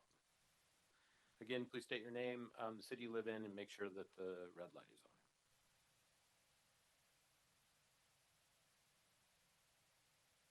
Nope, there we go. Hello, my name is Joshua Gerard. I'm Bear Creek area. I'm actually a paraprofessional at what will no longer be Seward Middle School. I have been down to Juneau, I don't know how many times, to speak and encourage increases to the BSA. I'm losing my school because of it. I, in fact, lost my first school that I worked at, Sterling Elementary as well. So 2 homes lost in one fell swoop. So that was lots of fun that night. But I just really want to make sure that this goes through. I want to see everybody and encourage everybody to promote this as much as possible and continue to try and increase funding at state level. Thank you. Thank you, Josh. Is there anyone else in the room that wishes to give public comment on Resolution 2026-023? Okay, again, Madam Clerk, anyone on Zoom? I'm not seeing any hands. Okay, so at this time we'll close the public hearing on Resolution 2026-023, and I'll again bring this back for assembly discussion. Assembly Member Dunn. Thanks, Mr. President. So there was a little bit of discussion about this a few meetings ago when it was brought up as a laydown. I agreed to sign on as a co-sponsor at that time because I thought it was just very important for us to send a message to the legislature that, as the mayor said, flat budgets don't work. You know, there's an escalation needed in this base student allocation. It was very flat for a long time. The estimates were that the BSA, I think about $1,800 below what inflation had increased it to before the legislature increased it last year. They did do an increase last year. It was a very painful process, very difficult process that the governor vetoed, and then that was overridden by kind of an unprecedented coalition of members from both the minority and from the majority coalitions overriding the veto. So that was a huge hurdle. And I, along with some other assembly members, were down in Juneau earlier this year, and we did talk with legislators about the increasing need for the BSA to be bumped up to keep up with inflation. We're still below inflation, so we're still not funding to the level that was enacted 10, 15 years ago.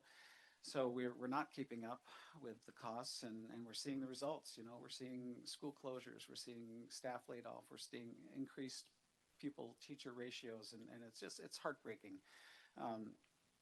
I know during our committee meeting there was some questions about whether this is premature or not, whether it conflicted with some other resolutions we've passed, which I don't think it does, and the legal department was asked if it conflicted with those other resolutions, and it doesn't seem to.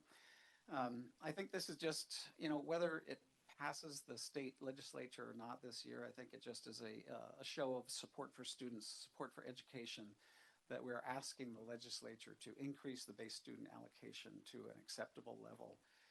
And it's not asking for an increase above and beyond what we were giving schools years ago. It's just asking to keep up with inflation, just to get back to where we were years ago. So I would urge assembly members to vote in favor of this resolution. It's simply going to the state legislature, asking them to pass House Bill 374, which would increase the base student allocation. I know there's discussion about the nuances of this and whether it will ever get out of committee, whether it would be vetoed by our current governor. And, you know, those are all valid questions, but I still think by passing this, we can show that we support our schools, our students, our teachers. And as we heard earlier, you know, schools are just a hub of the community. They're not just pumping out students with you know, a certain type of education. They're a very important part of our community. So I'm happy to be the co-sponsor, and I would urge others to vote in favor. Thank you, Assemblymember Dunn. Are there additional assembly comments? Assemblymember Eklund. Thank you, President Tunseth. We've heard that the funding of our school systems is the responsibility first of the states, and this is a bill that is in legislation now in committee that puts some pressure on the state to increase their funding. So I'm going to support this. That's why I brought it forward. And if we don't tell the legislature to increase funding, we're just going to sit back on our laurels. Yes, there's something wrong, but they can look at this and they can see that we support the requirement that they have to fund education sufficiently.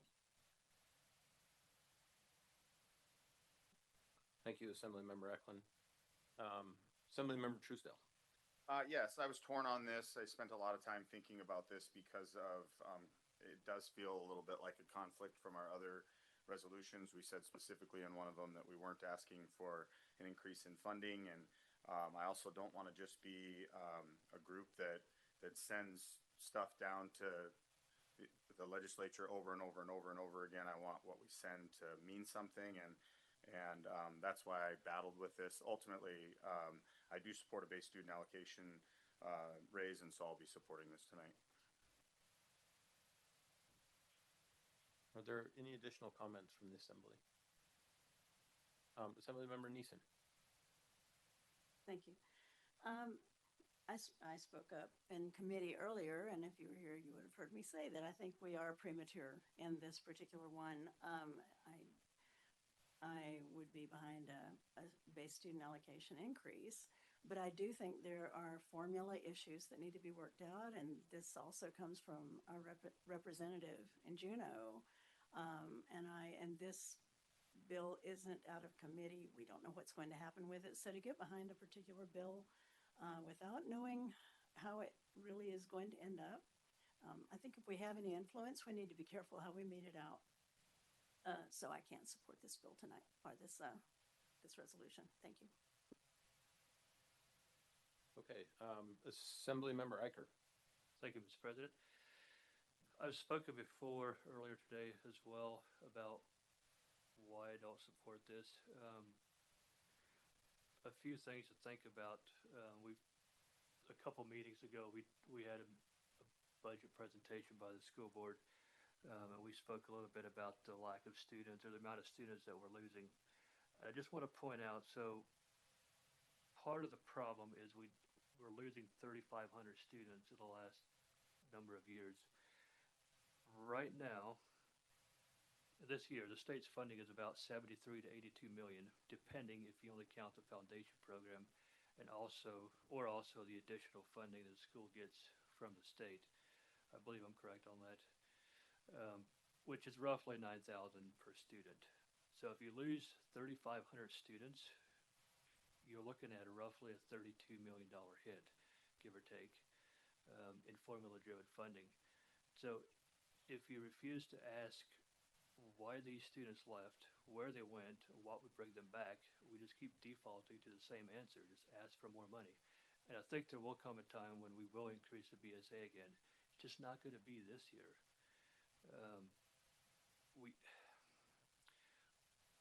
We're still going to be chasing a shrinking and shifting system. You'll never outspend losing students at the rate that we're going. If the sponsors of this resolution would want to bring a resolution forward to support Senator Brookman's SB 278, I would likely support that one, because that specifically focuses on the cost shift. That is the problem. But for right now, I'm not going to be supporting this one. Thank you, Assemblymember Eicher. Mayor Machicki, I see that you have your light on. Yeah, you don't need to support 278 because 278 exists because you got to the point where you understood a situation and you did a resolution and you turned it into a bill, which is why we have done the other resolutions. And that's what Juneau's paying attention to. You're not going to get a BSA increase this year. So Mayor LaFrance routed a thing, called a few times and asked if I would co-sponsor a letter asking for more money. We didn't sign that letter. I'm actually okay with the 667 from last year if it came with escalation. It is a formula problem, and by asking for just more money now inside the BSA, it could actually counter the effects of them sitting down, reevaluating, and correcting what's wrong with the funding formula. This isn't about who supports education funding and who doesn't. If you're thinking it does, I need you to understand how complicated the funding formula is and how it works. We fundamentally need to fix it, and I think asking for more money now is it's a scatter shoot. You're shooting and then taking aim. You sent down solid requests on what needs to happen. We need a foundation formula that is fundamentally reevaluated and corrected for today's conditions that includes escalation. But if you were to increase the BSA today, instead of starting from the baseline of last year's, before the erosion began to occur immediately, you may not have it set in place because your new baseline is too high. I don't know if I'm explaining that well or not. There's not going to be a BSA increase this year. The bill's not going to move. But there is a chance that we get some corrections, or the education task force that has Representative Ruffner on there, Ruffridge on there, that is working hard on these very issues, I think it gets somewhere because it has to. And I don't think any of it happens until there's a new governor.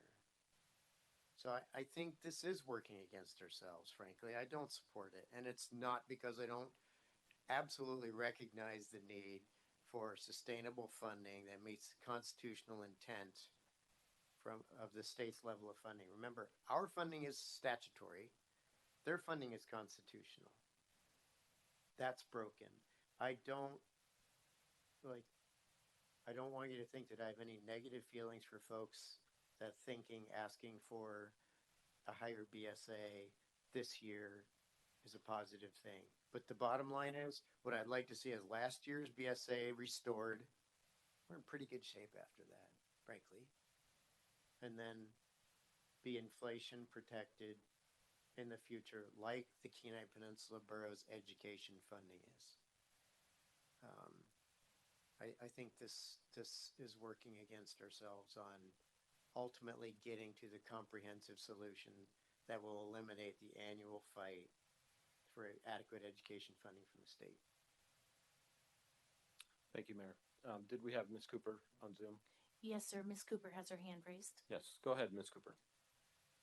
Thank you, Mr. President. I'll keep it short and sweet, but I want to recognize the hard work that the Peninsula schools have done.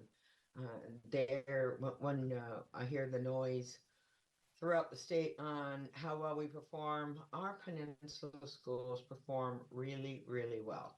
And I support funding our schools appropriately.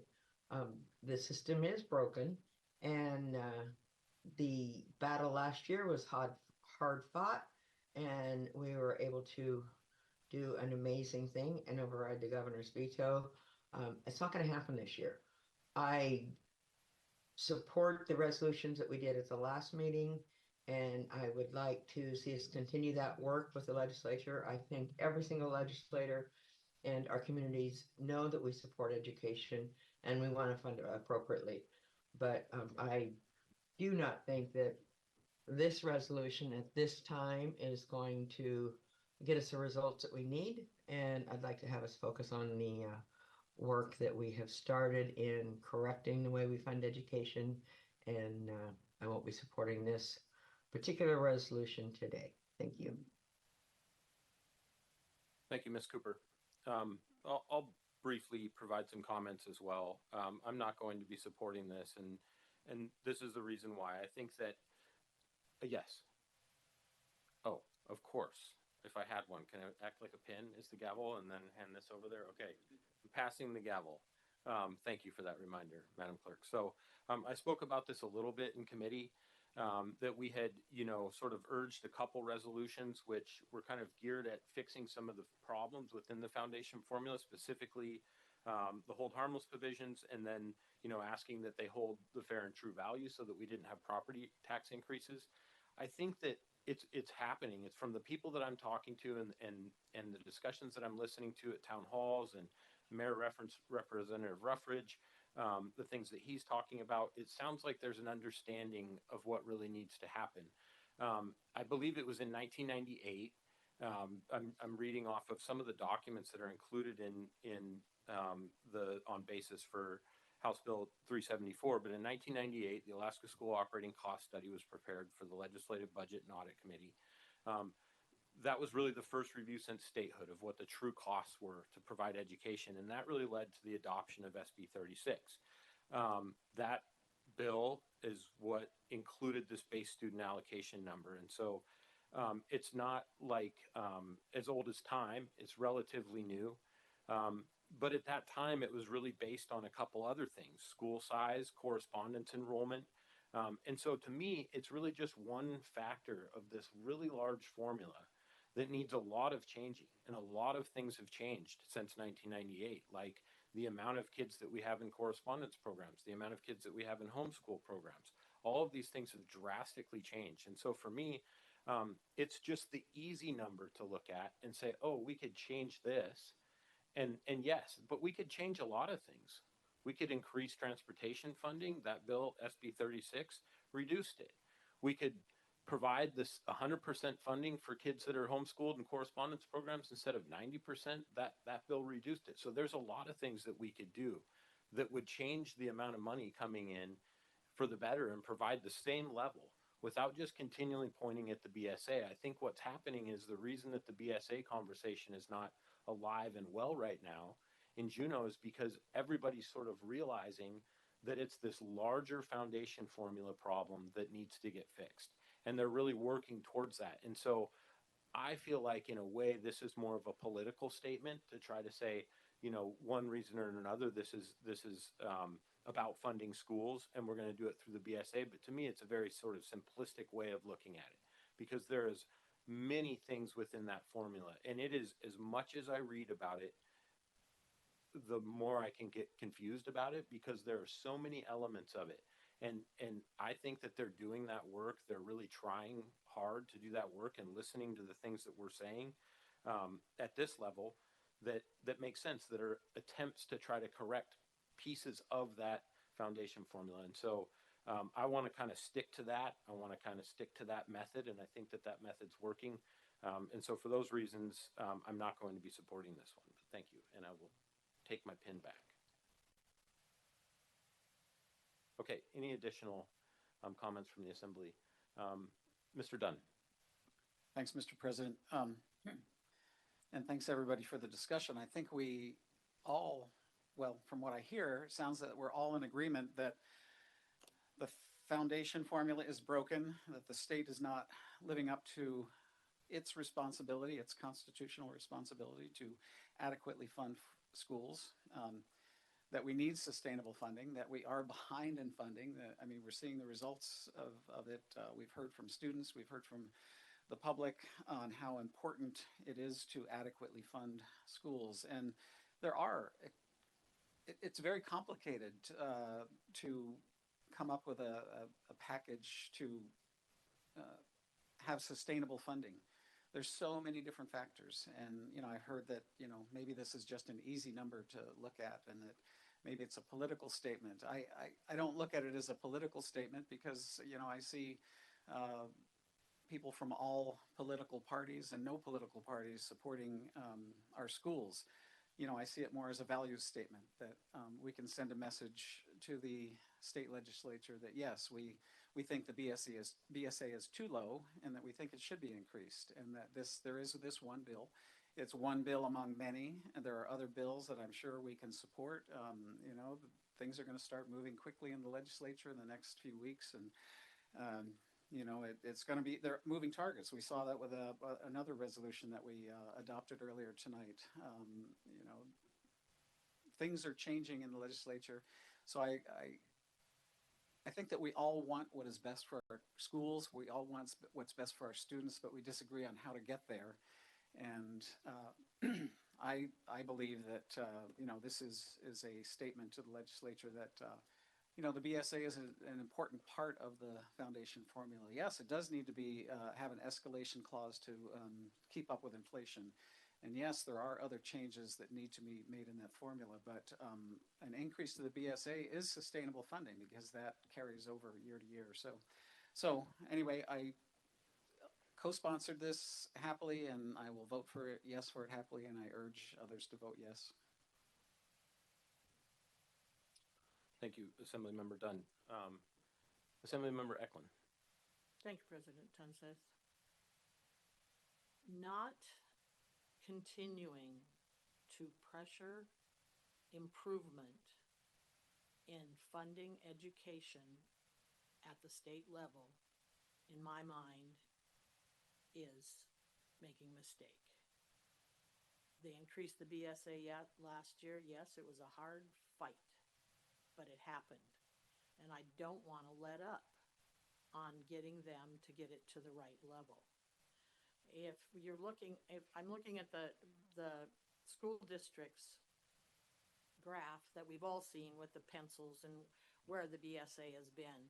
And, you know, there's been a lot of lackadaisical legislators through this scenario, and we finally got some to move last year. I don't want to stop pressuring them. So I did not object to the last resolutions that we sent, and I am not going to not support asking them to increase the BSA. I will be voting yes. Thank you, Assemblymember Eklund. Okay, I'm not seeing any other lights on. I guess, Madam Clerk, that brings us to a vote. Could you call the roll, please? Mr. Hicks? I sure did. No. Mr. Griebel? No. Mr. Dunn? Yes. Ms. Neeson? No. Mr. Iker? No. Mr. Truesdale? Yes. Ms. Eklund? Yes. Ms. Cooper? No. President Tunseth? No. The vote is 3 yes, 6 no. The yes votes were cast by Mr. Dunn, Mr. Truesdale, and Ms. Eklund. The motion fails. Okay, continuing on the agenda, that brings us next to Ordinance 2026-20. This is amending KPB 5.18.200 and KPB 5.18.430 relating to borough sales tax to increase the maximum amount of a sale subject to borough sales tax to $1,000 and to exempt a class of residential rentals subject to voter approval. This is brought to us by Assemblymember Eklund and Assemblymember Dunn. I believe I'd be looking for a motion to enact first. No. We do need a motion, but the correct motion would be to introduce and set for public hearing. Motion to introduce and set for public hearing. Thank you. Do I have a motion to introduce? I make a motion to introduce and set for public hearing. Okay, the motion has been introduced.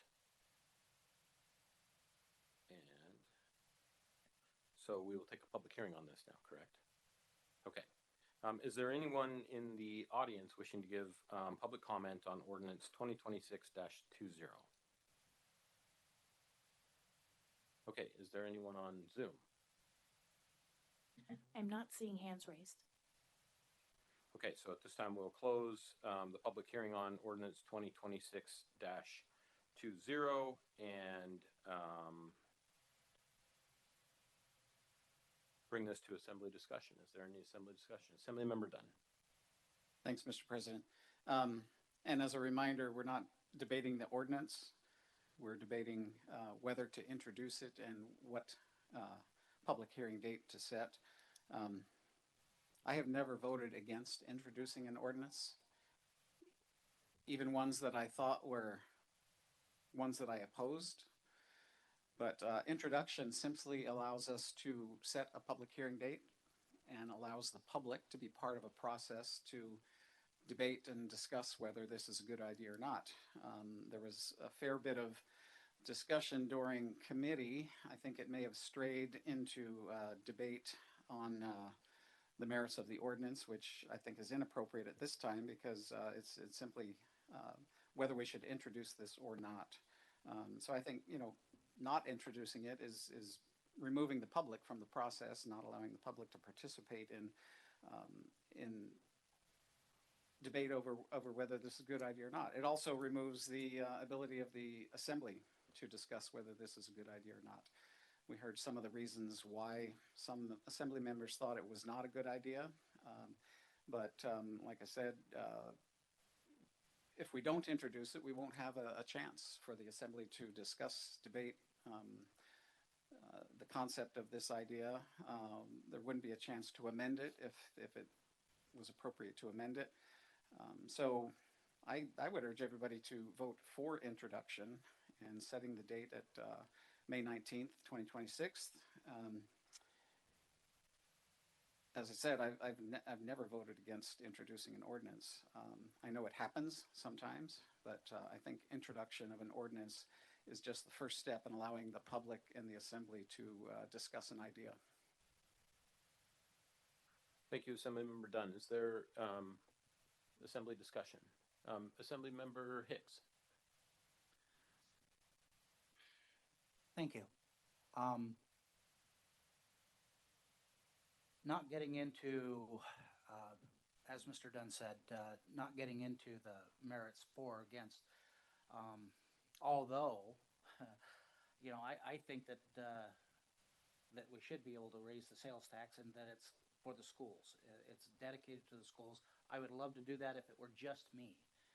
However, in introducing this, the conversation that was happening before was really that introducing this, it would be a bit of a slap of the face of the constituents who have already voted time and time and time again, almost yearly, against it, and many times by very large margins. So by bringing it up again, I know how many times I heard long before I was here that you know, we vote for something, we tell them clearly, we overwhelmingly vote, and then they bring it up the next time. They're going to keep bringing it up until they can get their way.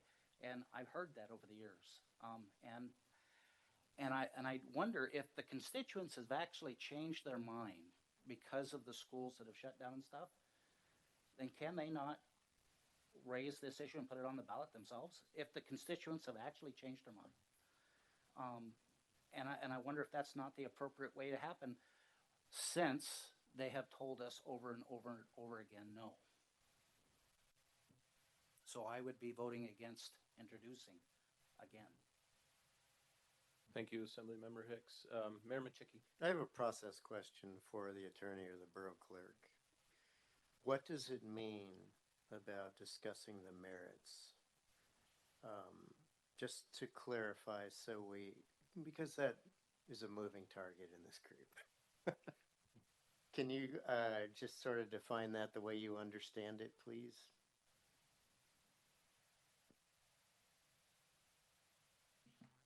Try to pass the potato. I believe Mr. Dunn captured that very well in his first statement. Mr. Hicks followed that guideline as well with his comments. Digging farther deep into the legislation, as far as the merits of the legislation, I do not feel would be appropriate at this time. Thank you, Clerk Turner. Did that answer the question, Mayor? Okay, further assembly discussion. Assemblymember Eicher. Thank you, Mr. President. As I stated earlier, I do believe that the people have spoken on this many times, 4 times exactly. It's be the 5th time in 10 years that they've spoken on this. So the idea of bringing it forward again is very unnecessary. Thank you, Assemblymember Eicher. Assemblymember Neeson. Thank you. When I decided to put my name in for this seat, I was pretty hesitant, but I did go out there on public, like in the public, and I asked people, what do you care about? What do you consider to be my job? And they said, we want 2 things. I mean, 2 things came way to the top. One was make our roads better, which I don't know if I can fix that or not, but the other one, though, was very clear, don't raise my taxes. And so based on that, I don't support introducing this at this time. Thank you. Is there further assembly discussion? Is there anyone on Zoom? Is Kelly wanting to? She is. Okay. Yes, I do see her hand raised. Okay. Ms. Cooper. Thank you, Mr. President. I would echo the other comments here regarding the merits of introducing this. We've heard over and over and over from our constituents that they do not support this, and I think introducing it multiple times every other year is not what we're elected to do, right? We're elected for our judgment. And while I would support it, our constituents have clearly said no. And when we reintroduce it, they come in furious thinking that we haven't listened to them. So I won't be supporting the introduction of this year. Thank you, Assemblymember Cooper. Mayor Michicki. Yeah, pretty similar. I've voted lots of times to kill things that shouldn't be introduced. I'm not sure where that comes from, but torturing your constituency for what you hear. And I don't mean that like, I know that doesn't sound like there's no way I can not mean that negatively, but I really don't. You're going to go through the hearings. You're going to have people upset at a very tough time. And the bottom line is we don't need more revenue. We don't need more revenue. We have adequate revenue. We put education first.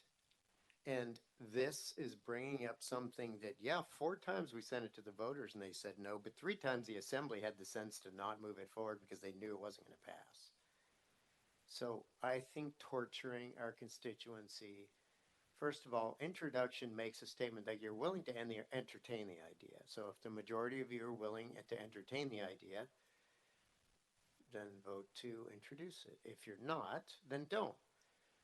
Then you don't have to live through it. We can talk about other options. We can look at other possibilities going forward because you've tried the assembly, and I'm not going to say we because Joe will yell at me for saying we. I wasn't here except for last year, and it failed 60-40. I'm sorry, it failed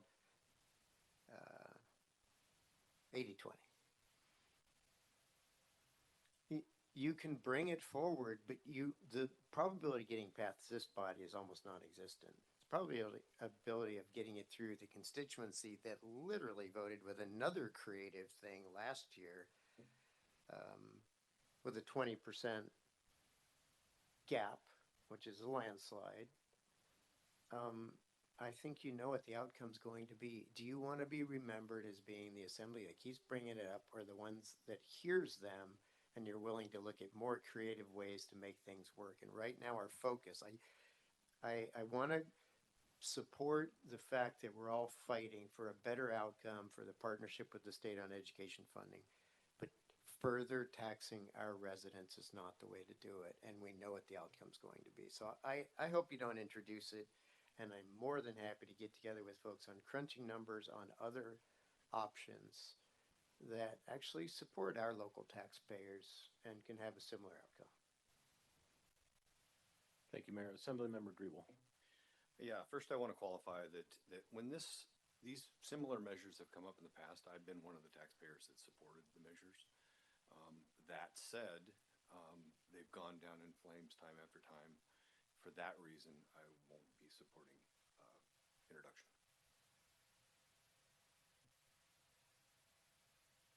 Okay, I think we have a call for the question. So, Madam Clerk, would you please call the roll? Point of order. Just calling the question means whether we should end debate. So we're not voting on introduction right now, correct? That sounds correct, Mr. Dunn. So if Thank you, Mr. Dunn. I was just about ready to volunteer that information. So calling the question is a motion that the body will need to vote on before we move forward. Okay, so we'll be voting on whether or not to end debate and call the question first. Excuse me, to end debate. So, Madam Clerk, would you call the roll for that one, please? Thank you. Ms. Neeson? The question is whether to end debate and go straight to a vote. Yes. Thank you. Ms. Cooper? Yes. Ms. Eklund? Yes.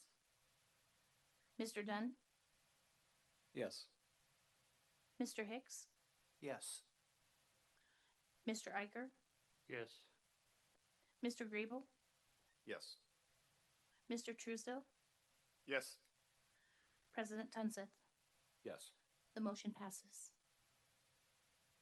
Okay, so that brings us to the motion to introduce. Madam Clerk, could you please call the roll?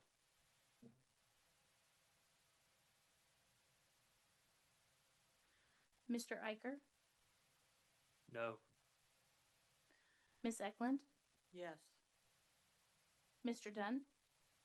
Yes. Mr. Griebel? No. Mr. Truesdale? No.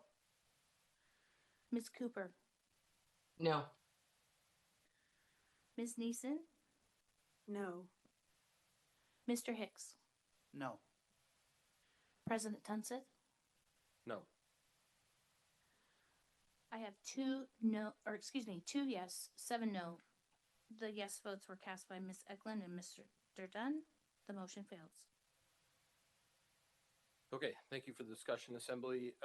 That moves us next to our second opportunity for public comment. Is there anyone in the audience wishing to give public comment at this time?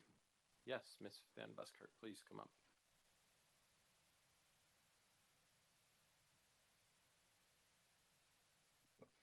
I'm Micah Van Buskirk, Seward resident and new school board member. So this has been quite the year for me to start on the school board.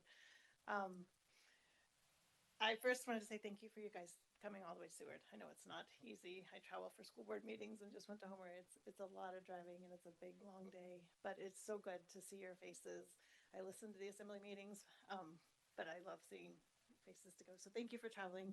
Thank you for also working on the BSA increase, discussing that. I know it didn't pass, but it is important that that is sustainable for us because we have to pass our budget, as I'm sure you know, earlier than anybody, and having that understanding and being able to put those jobs in place and hire those positions is really, really important, that we can do that early on in the year and early on in the season and set schedules for our kids and teachers.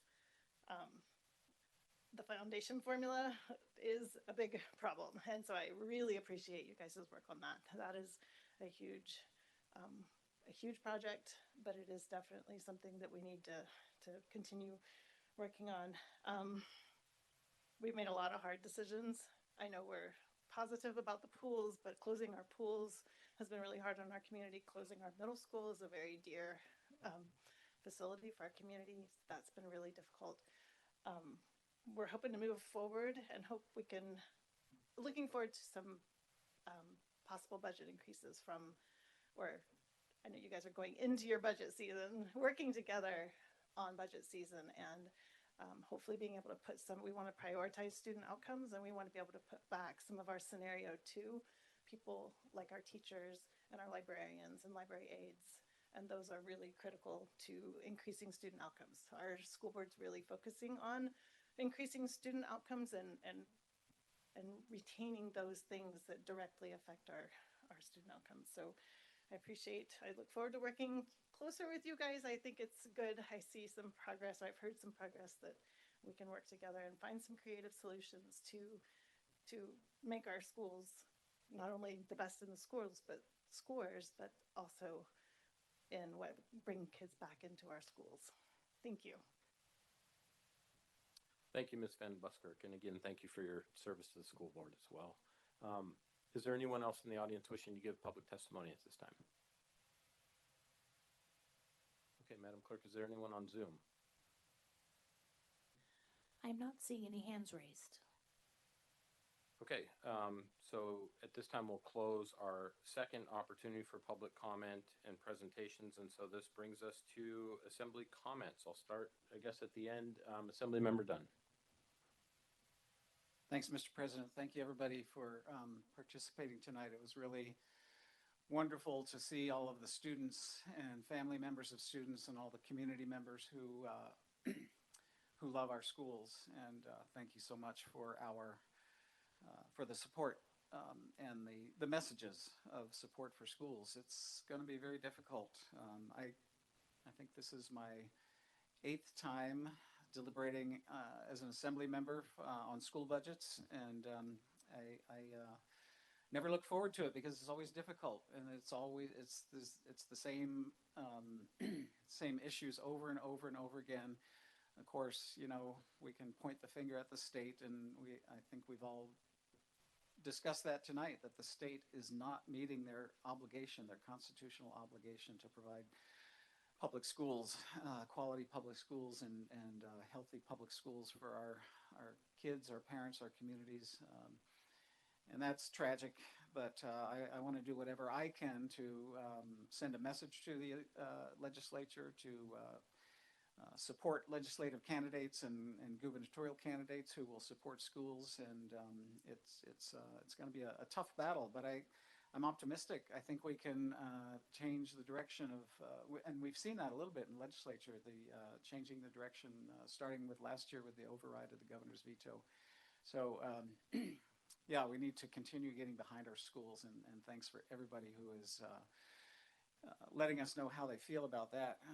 I was glad to hear the mayor talk about the optimistic outlook for pools. I've been working with the Seldovia community and the Seldovia Recreation Service Area Board, actually for 2 years now, because we thought that pool was going to close last year.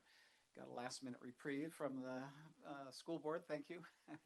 And that pool did stay open, but all 7 pools are slated to be defunded by the school district this year. So thank you to the mayor for coming up with creative ways to help us with that. And I'm looking forward to seeing I think at our next meeting, the Seldovia Recreation Service Area Board is going to have their presentation on their proposal. They've been working really diligently with the community, and the community has come out at least 2/3 in favor of doing whatever it takes to keep the pool open, and including raising their taxes. They have asked us to raise their taxes. 2/3 of the people in the Seldovia, in the city and the outlying areas, have asked us to consider a mill rate increase. They want to pay more taxes to keep their pool open.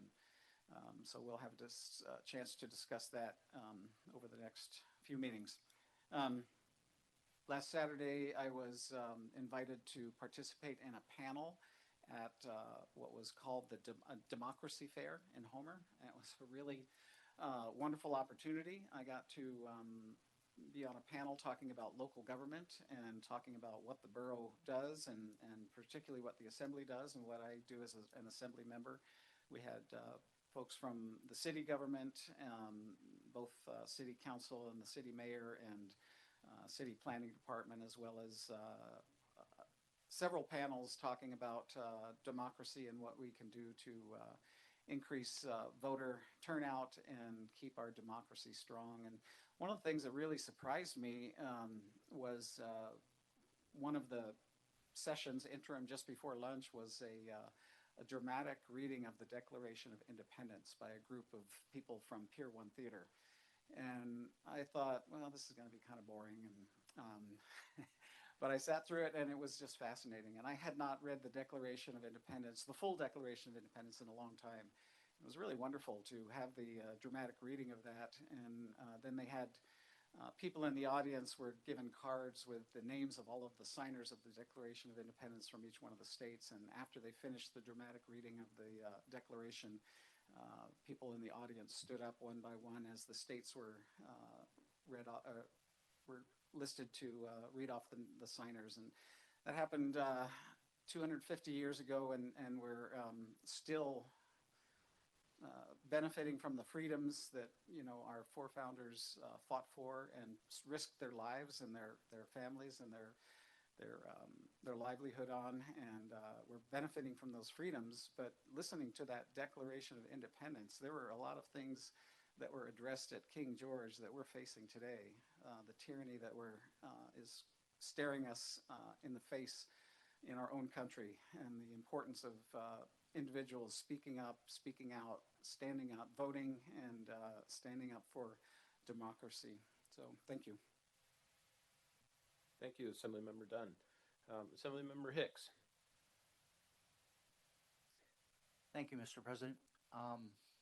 Again, I want to thank the mayor, assembly, all of those who are serving the borough, serving the mayor, and doing just an amazing job of understanding and presenting and helping us to understand. Thank you very much.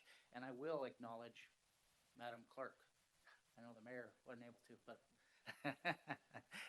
you're doing an awesome job, and we are very fortunate, all of us, to have each of you. And I do appreciate the public coming and giving their testimony. I think all of us to take just a little bit of humility that yes, I have my positions, which maybe I hold very strongly, and each of us do. But I don't represent the whole. none of us do. And we do have a responsibility to hear our neighbor, to hear those who also have different positions, and to let them count. One of the things that just keeps echoing in me is that we've got 3 out of 8 students in our borough that have left the school system. 3 out of 8. That's a vote. And that's a very strong vote, because they didn't just raise their hand. Those parents actually are putting themselves out. They're homeschooling their own kids. They're investing at the place where it costs the most. And that's got to mean something. Now, I'm very much for our public schools, but I'm not the whole vote. And I need to respect all of them. And I think we all do. As we respect each other, respect ourselves, that we need to respect each and every one of our constituents also. So that's the end of my comment. Thank you. Thank you, Assemblymember Hicks. Assemblymember Eklund. Thank you, President Tunseth.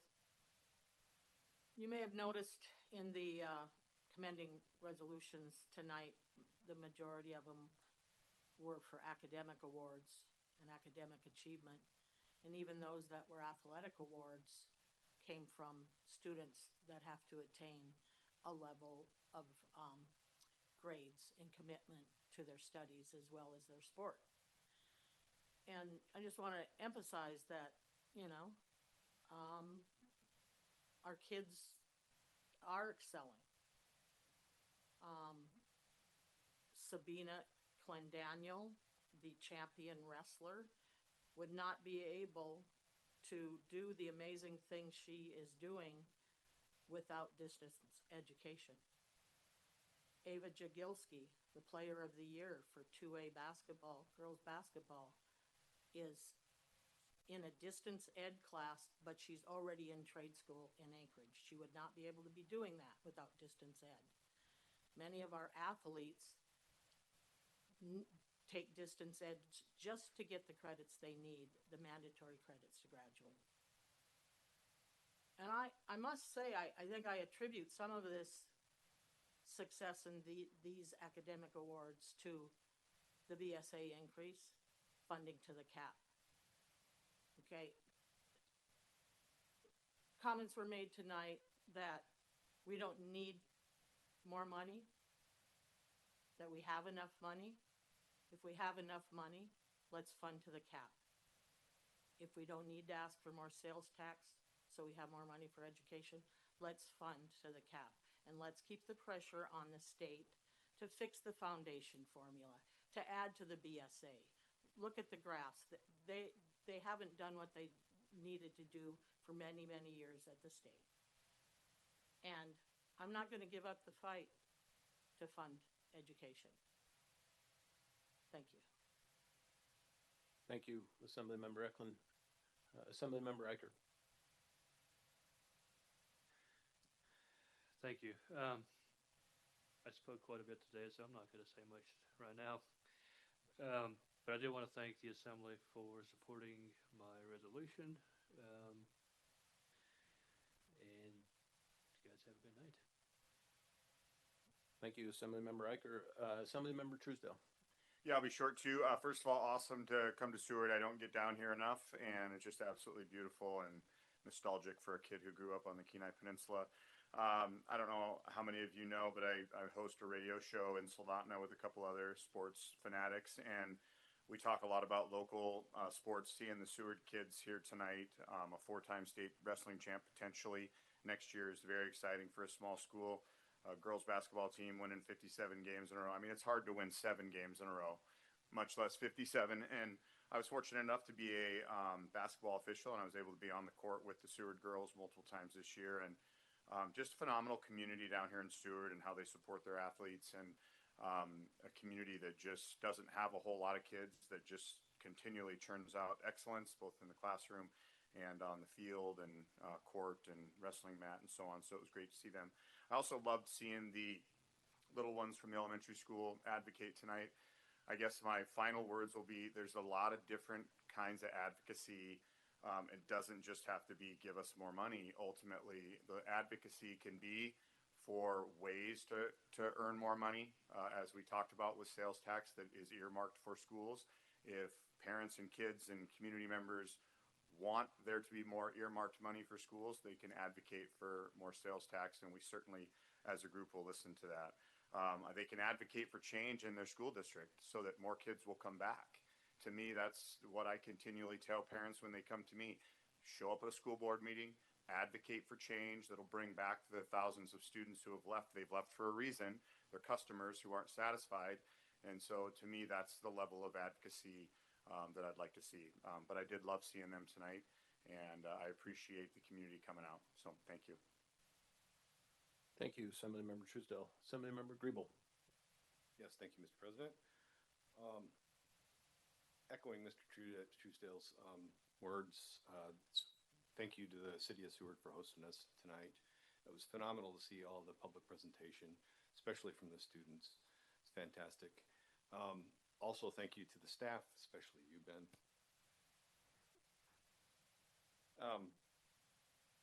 I attended a couple of my liaison assignments last week. There was a road service board on last Tuesday. Kind of briefly going over what was discussed at that meeting. The permits are starting to flow in with the melt off. Early summer work is starting to be planned and potentially bid. Their 2 new vehicles are up and running with all the equipment installed. The 2 vehicles coming offline, one's probably going to hold in standby and the other is going to be surplused. They had 3 public hearings, one suggesting a modification to code 1440-035, which has to do with activities prohibited within the right-of-way. And the language they want to add is no person shall push snow from real property, including but not limited to a driveway, into a KPB right-of-way or right-of-way drainage structure. There was some discussion over this. Sometimes there's nowhere to push the snow. It'd be impossible if not able to use the right-of-way. What they, as a department, guaranteed was that they're focusing basically on the travel way. If you push in snow out into the right-of-way, into the ditch where it's safely off the travel way, it's not in the drainage structures, they're not going to have a problem with that. But contract equipment is getting damaged with people pushing large amounts of snow and it freezing. They're actually breaking graders and it's starting to cause a lot of problems. So they're looking at they mirrored a piece of state code that kind of states the same thing. That I assume will be before this body for a code modification coming up. They also talked about some no parking signs on Williamson Tallgrass, which is an area that has to do with the Kasilof boat takeout that's developed in a Kasilof neighborhood at the end of the Kasilof River. There's a lot of concern of the neighbors of street parking and overflow. So they unanimously approved the placement of no parking signs. The state supposedly has offered some support with their lot attendant to kind of report some of the activities, and then they'll have limited enforcement from the road inspectors when they're able. There was another discussion over a no parking posting on 2nd Street in Hope. The summertime sees a lot of music festivals down there, and that whole downtown area becomes very, very clogged with people. So there was an agreement to place some no parking signs. The understanding being fully there that enforcement's going to be difficult. These happen on the weekends. The inspectors can't be expected to be there to enforce. That also was approved unanimously by the board. On Thursday, there was a CES board meeting, Central Emergency Services. That meeting kicked off with about 60 people in attendance. They had kind of an award ceremony and a badge pinning. They've been pinned badges on Tim Weekly, who recently left the OEM department and went back to his home with CES. He is a captain in that department. Also, Zach Byler, a new engineer. Leadership Award to Caleb Lamb for helping put together the Swiftwater training program. 15-year service awards for Frank Aliota, Tim Weekly, and Chief Roy Browning. Chuck Roney, the training officer, brought a couple of his cadet students in, and they pinned and ranked 4 of them: Owen Walker, Owen Bell, Shiloh Zinko, Cillian Beauchart. Though the notable thing there is there's a cadet corps of about 14 to 18 students weekly that come to the training activities, and these ones are always there, and they were nominated for rank by their peers. So I thought that was notable. Business that we visited tonight, there was an introduction of the, let's see, what was it? The auto aid agreement between Kenai Fire Department, CES, and Nikiski Fire. That was presented to the board, and they unanimously supported that. That concludes my liaison report, and thank you for hosting us again, and it'll be a nice drive home in the light. Thank you. Thank you, Assembly Member Griebel, and thank you for those updates as well on those committees. Gives us a little bit of things to think about forward thinking here, so I appreciate it. Assembly Member Neeson. Thank you. Again, I'll echo the thanks to Seward for hosting us. It's a beautiful town, city. My husband was born here, actually, before statehood, and spent his early years here and had a lot of fond memories. It's one of the first places he brought me to when I first came to Alaska. So I have nice thoughts about Seward. And I'm spending the night tonight, so I'll be hanging around tomorrow and probably for the next day as well, because KPB, the Kenai Peninsula Economic Development District, is putting on an industry overview forum here at the Seward Gateway Hotel. And that promises to be an excellent event that I don't want to miss. So maybe I'll get to see some of the Seward folks for a little bit longer. And thank you very much. Thank you, Assembly Member Neeson. Vice President Cooper. Thank you, Mr. President. Tonight was a tough meeting. We celebrate how well our students are doing, especially these small schools. I have started to see a little bit of a shift, though, in the folks that I speak to and that I'm hearing from, understanding that this is like a, multiple response to our concerns about education funding, right? We have to rely on each and every one of us getting these students back into the buildings, right? Brick and mortars are extremely important to our communities, but we can't fund appropriately without enough kids in the schools. And I think that people are starting to understand that. I will continue to advocate for us to fund education as it should be. I work with a ton of young people. I get it. My kids are public school kids. So I'm hoping that we can all, instead of being angry or pointing the finger at the other entity, that we can all work together between the state, the school district, and the assembly on coming up with a solution that works, because our kids are our best resource. I really do want to do a quick shout out. Oh, real quick on that though, when we talk about funding in the budget as we start next month, the economy's tough. And for folks that are struggling a little bit, every bump in gas prices is affecting decisions they make every day, whether it's at the store or school, extracurricular. So it would be nice if we could have all of our solutions solved through additional funds, whether it's through taxes or sales tax or property taxes, but people are really struggling, and they have been for quite a while. I have an affinity to see what we can do to get young people to be able to afford to live here, which means to be able to buy or rent, and that's even a struggle at this time. I want to give a quick shout out to our emergency services. I was on the road a couple of times last week and the week before when there was the fire of the electronic charging station in Cooper Landing. It was amazing how quickly everyone responded, multi-agencies. They handled it so well, and I was impressed with that. And then last week with the accident north of Sterling, I hadn't been on Ski Lac Road for a long time. That long loop clear into Cooper Landing. That was a little bit tough. My grandson was doing the driving, but our emergency services folks were there. They were quick. They did exactly what they should do. Thank you to everyone that has put in all those years as working with emergency services. That longevity is important. And I think that's all I have. Thanks to everyone that testified tonight, and I look forward to us starting this budget process next month. Have a good evening. Thank you, Assemblymember Cooper. Mayor Machicki, did you want one more bite at the apple? I'm always going to want one more bite at the apple. Okay. Why do you even ask that? Are you trying to say something there, Mr. President? No, I'll be quick though.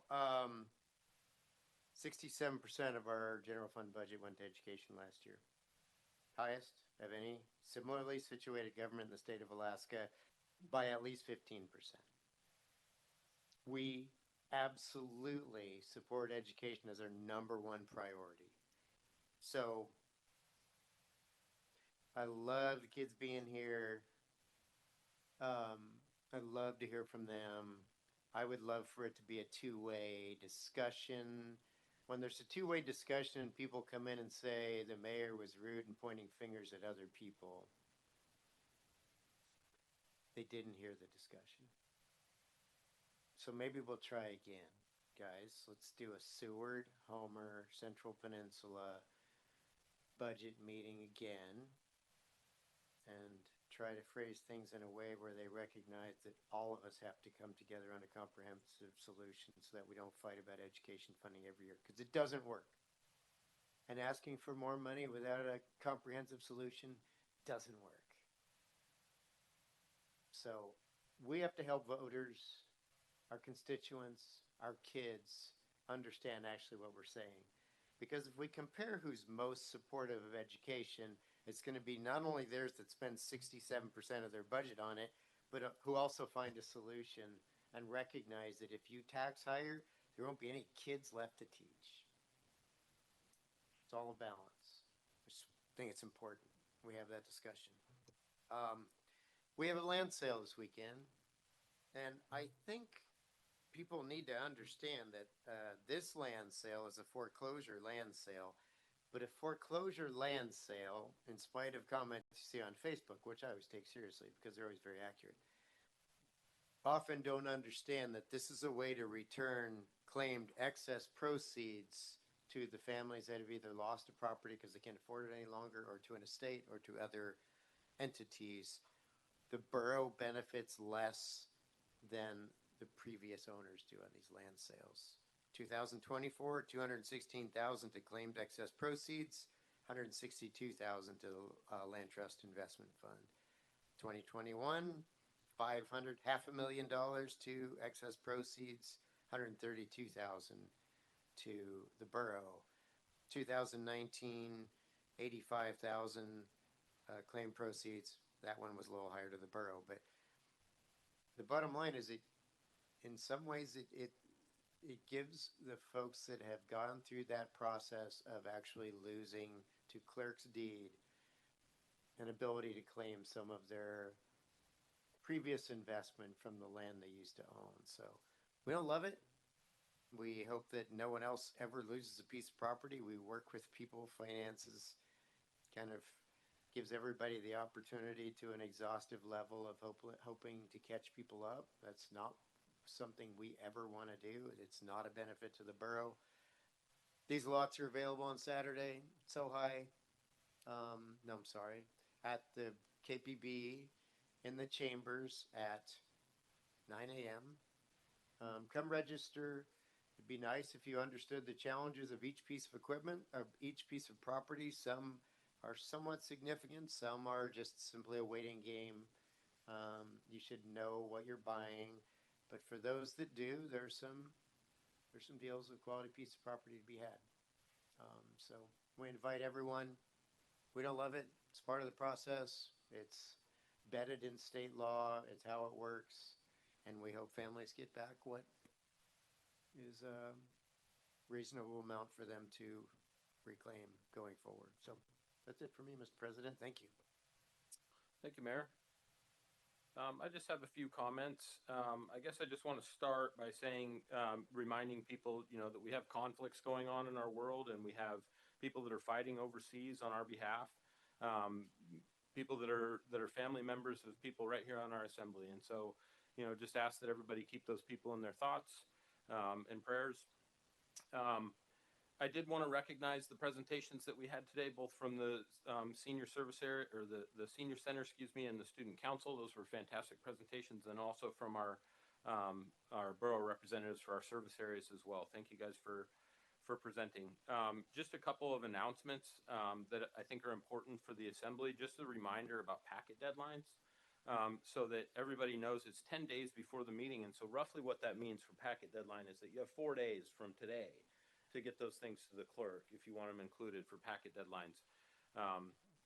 We had changed, recently a little bit about our public noticing and whether things were in newspapers and not. And I just want to keep reminding people of that so that we're not slipping. And if you have things that are important to you, make sure we get them to the clerk as soon as you can. With that said, I did want to recognize our clerk and our deputy clerk as well for some awards that they received. Our clerk received the Master Municipal Clerk Award, or I guess that's like a designation from the International Institute of Municipal Clerks. So congratulations, Michelle, for that.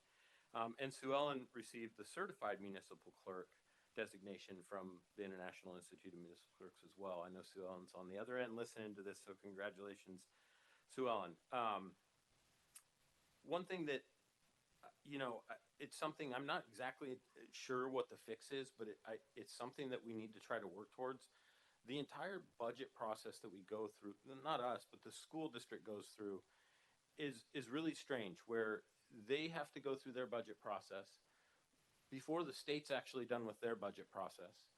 And none of these things line up. And we need to try to figure out a way that we can get these things aligned so that we're providing predictability, and whether it's sustainable funding or not, that it's what they know it is. And so that we're not constantly in this sort of like, what if is going to happen situation. That I'm not exactly sure what the right fix is, but it's something that I'm going to look into and start asking, both the mayor and our representatives, like how we can try to address that so that there's a little bit more predictability in the system. That always seems to be something every year that's a huge struggle and challenge.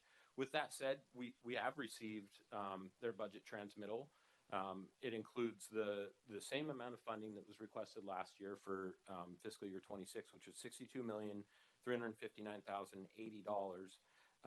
I'm not sure where we're going to land as an assembly, but I have a good feeling that we're going to get really close to that number, and so that's encouraging. The last thing that I wanted to say, I guess this is just sort of maybe like a feel-good story, but I was watching the news last night, and you guys probably remember there was a gal in our community that was mauled by a bear pretty significantly. Her name's Ariane Colton, I believe I wrote it down. Yeah, Ariane Colton. And she was drug 100 yards near death, and was on the news last night talking about that experience, and was extremely positive about like her life and being blessed to be alive, and related that their message within their own family was that they go the 101st yard. And I thought, man, that is like inspiring as heck. You can go through something like that and sort of look death in the face and say, no, this is how we're going to proceed. We're going to beat this. We're going to go that extra yard. That's the spirit that I would like this assembly to have, and I know that the assembly has, as we move through these tough decisions. And it really inspired me. It was really something that I was so grateful. First of all, like I remember fishing on the river that day and just hearing sirens like you wouldn't believe going off, and not knowing what happened, and then hearing this horrific accident, and knowing so many people in that area, and just being scared that, somebody in our community was hurting so bad. To see her, back on her feet, back with her kids, back with her family, like that was inspiring as heck. So hats off to you, Ariana. That was really kind of an amazing and uplifting story. So tried to end on something positive for tonight for everybody. And I guess I'll probably stop there. Thank you guys for all your comments tonight as well. Spirited debate. Our next assembly meeting will be May 5th. We'll have a budget work session number 2. That'll start at 12:10 p.m. in the Betty J. Glick Assembly Chambers, the Borough Administration Building. Remote participation available through Zoom. And then our regular assembly meeting May 5th, 2026 at 6 p.m. At the Betty J. Glick Assembly Chambers, the Borough Administration Building. And again, remote participation available through Zoom. The meeting ID 897-1694-8642. And the passcode is 075938. And with that, we are adjourned.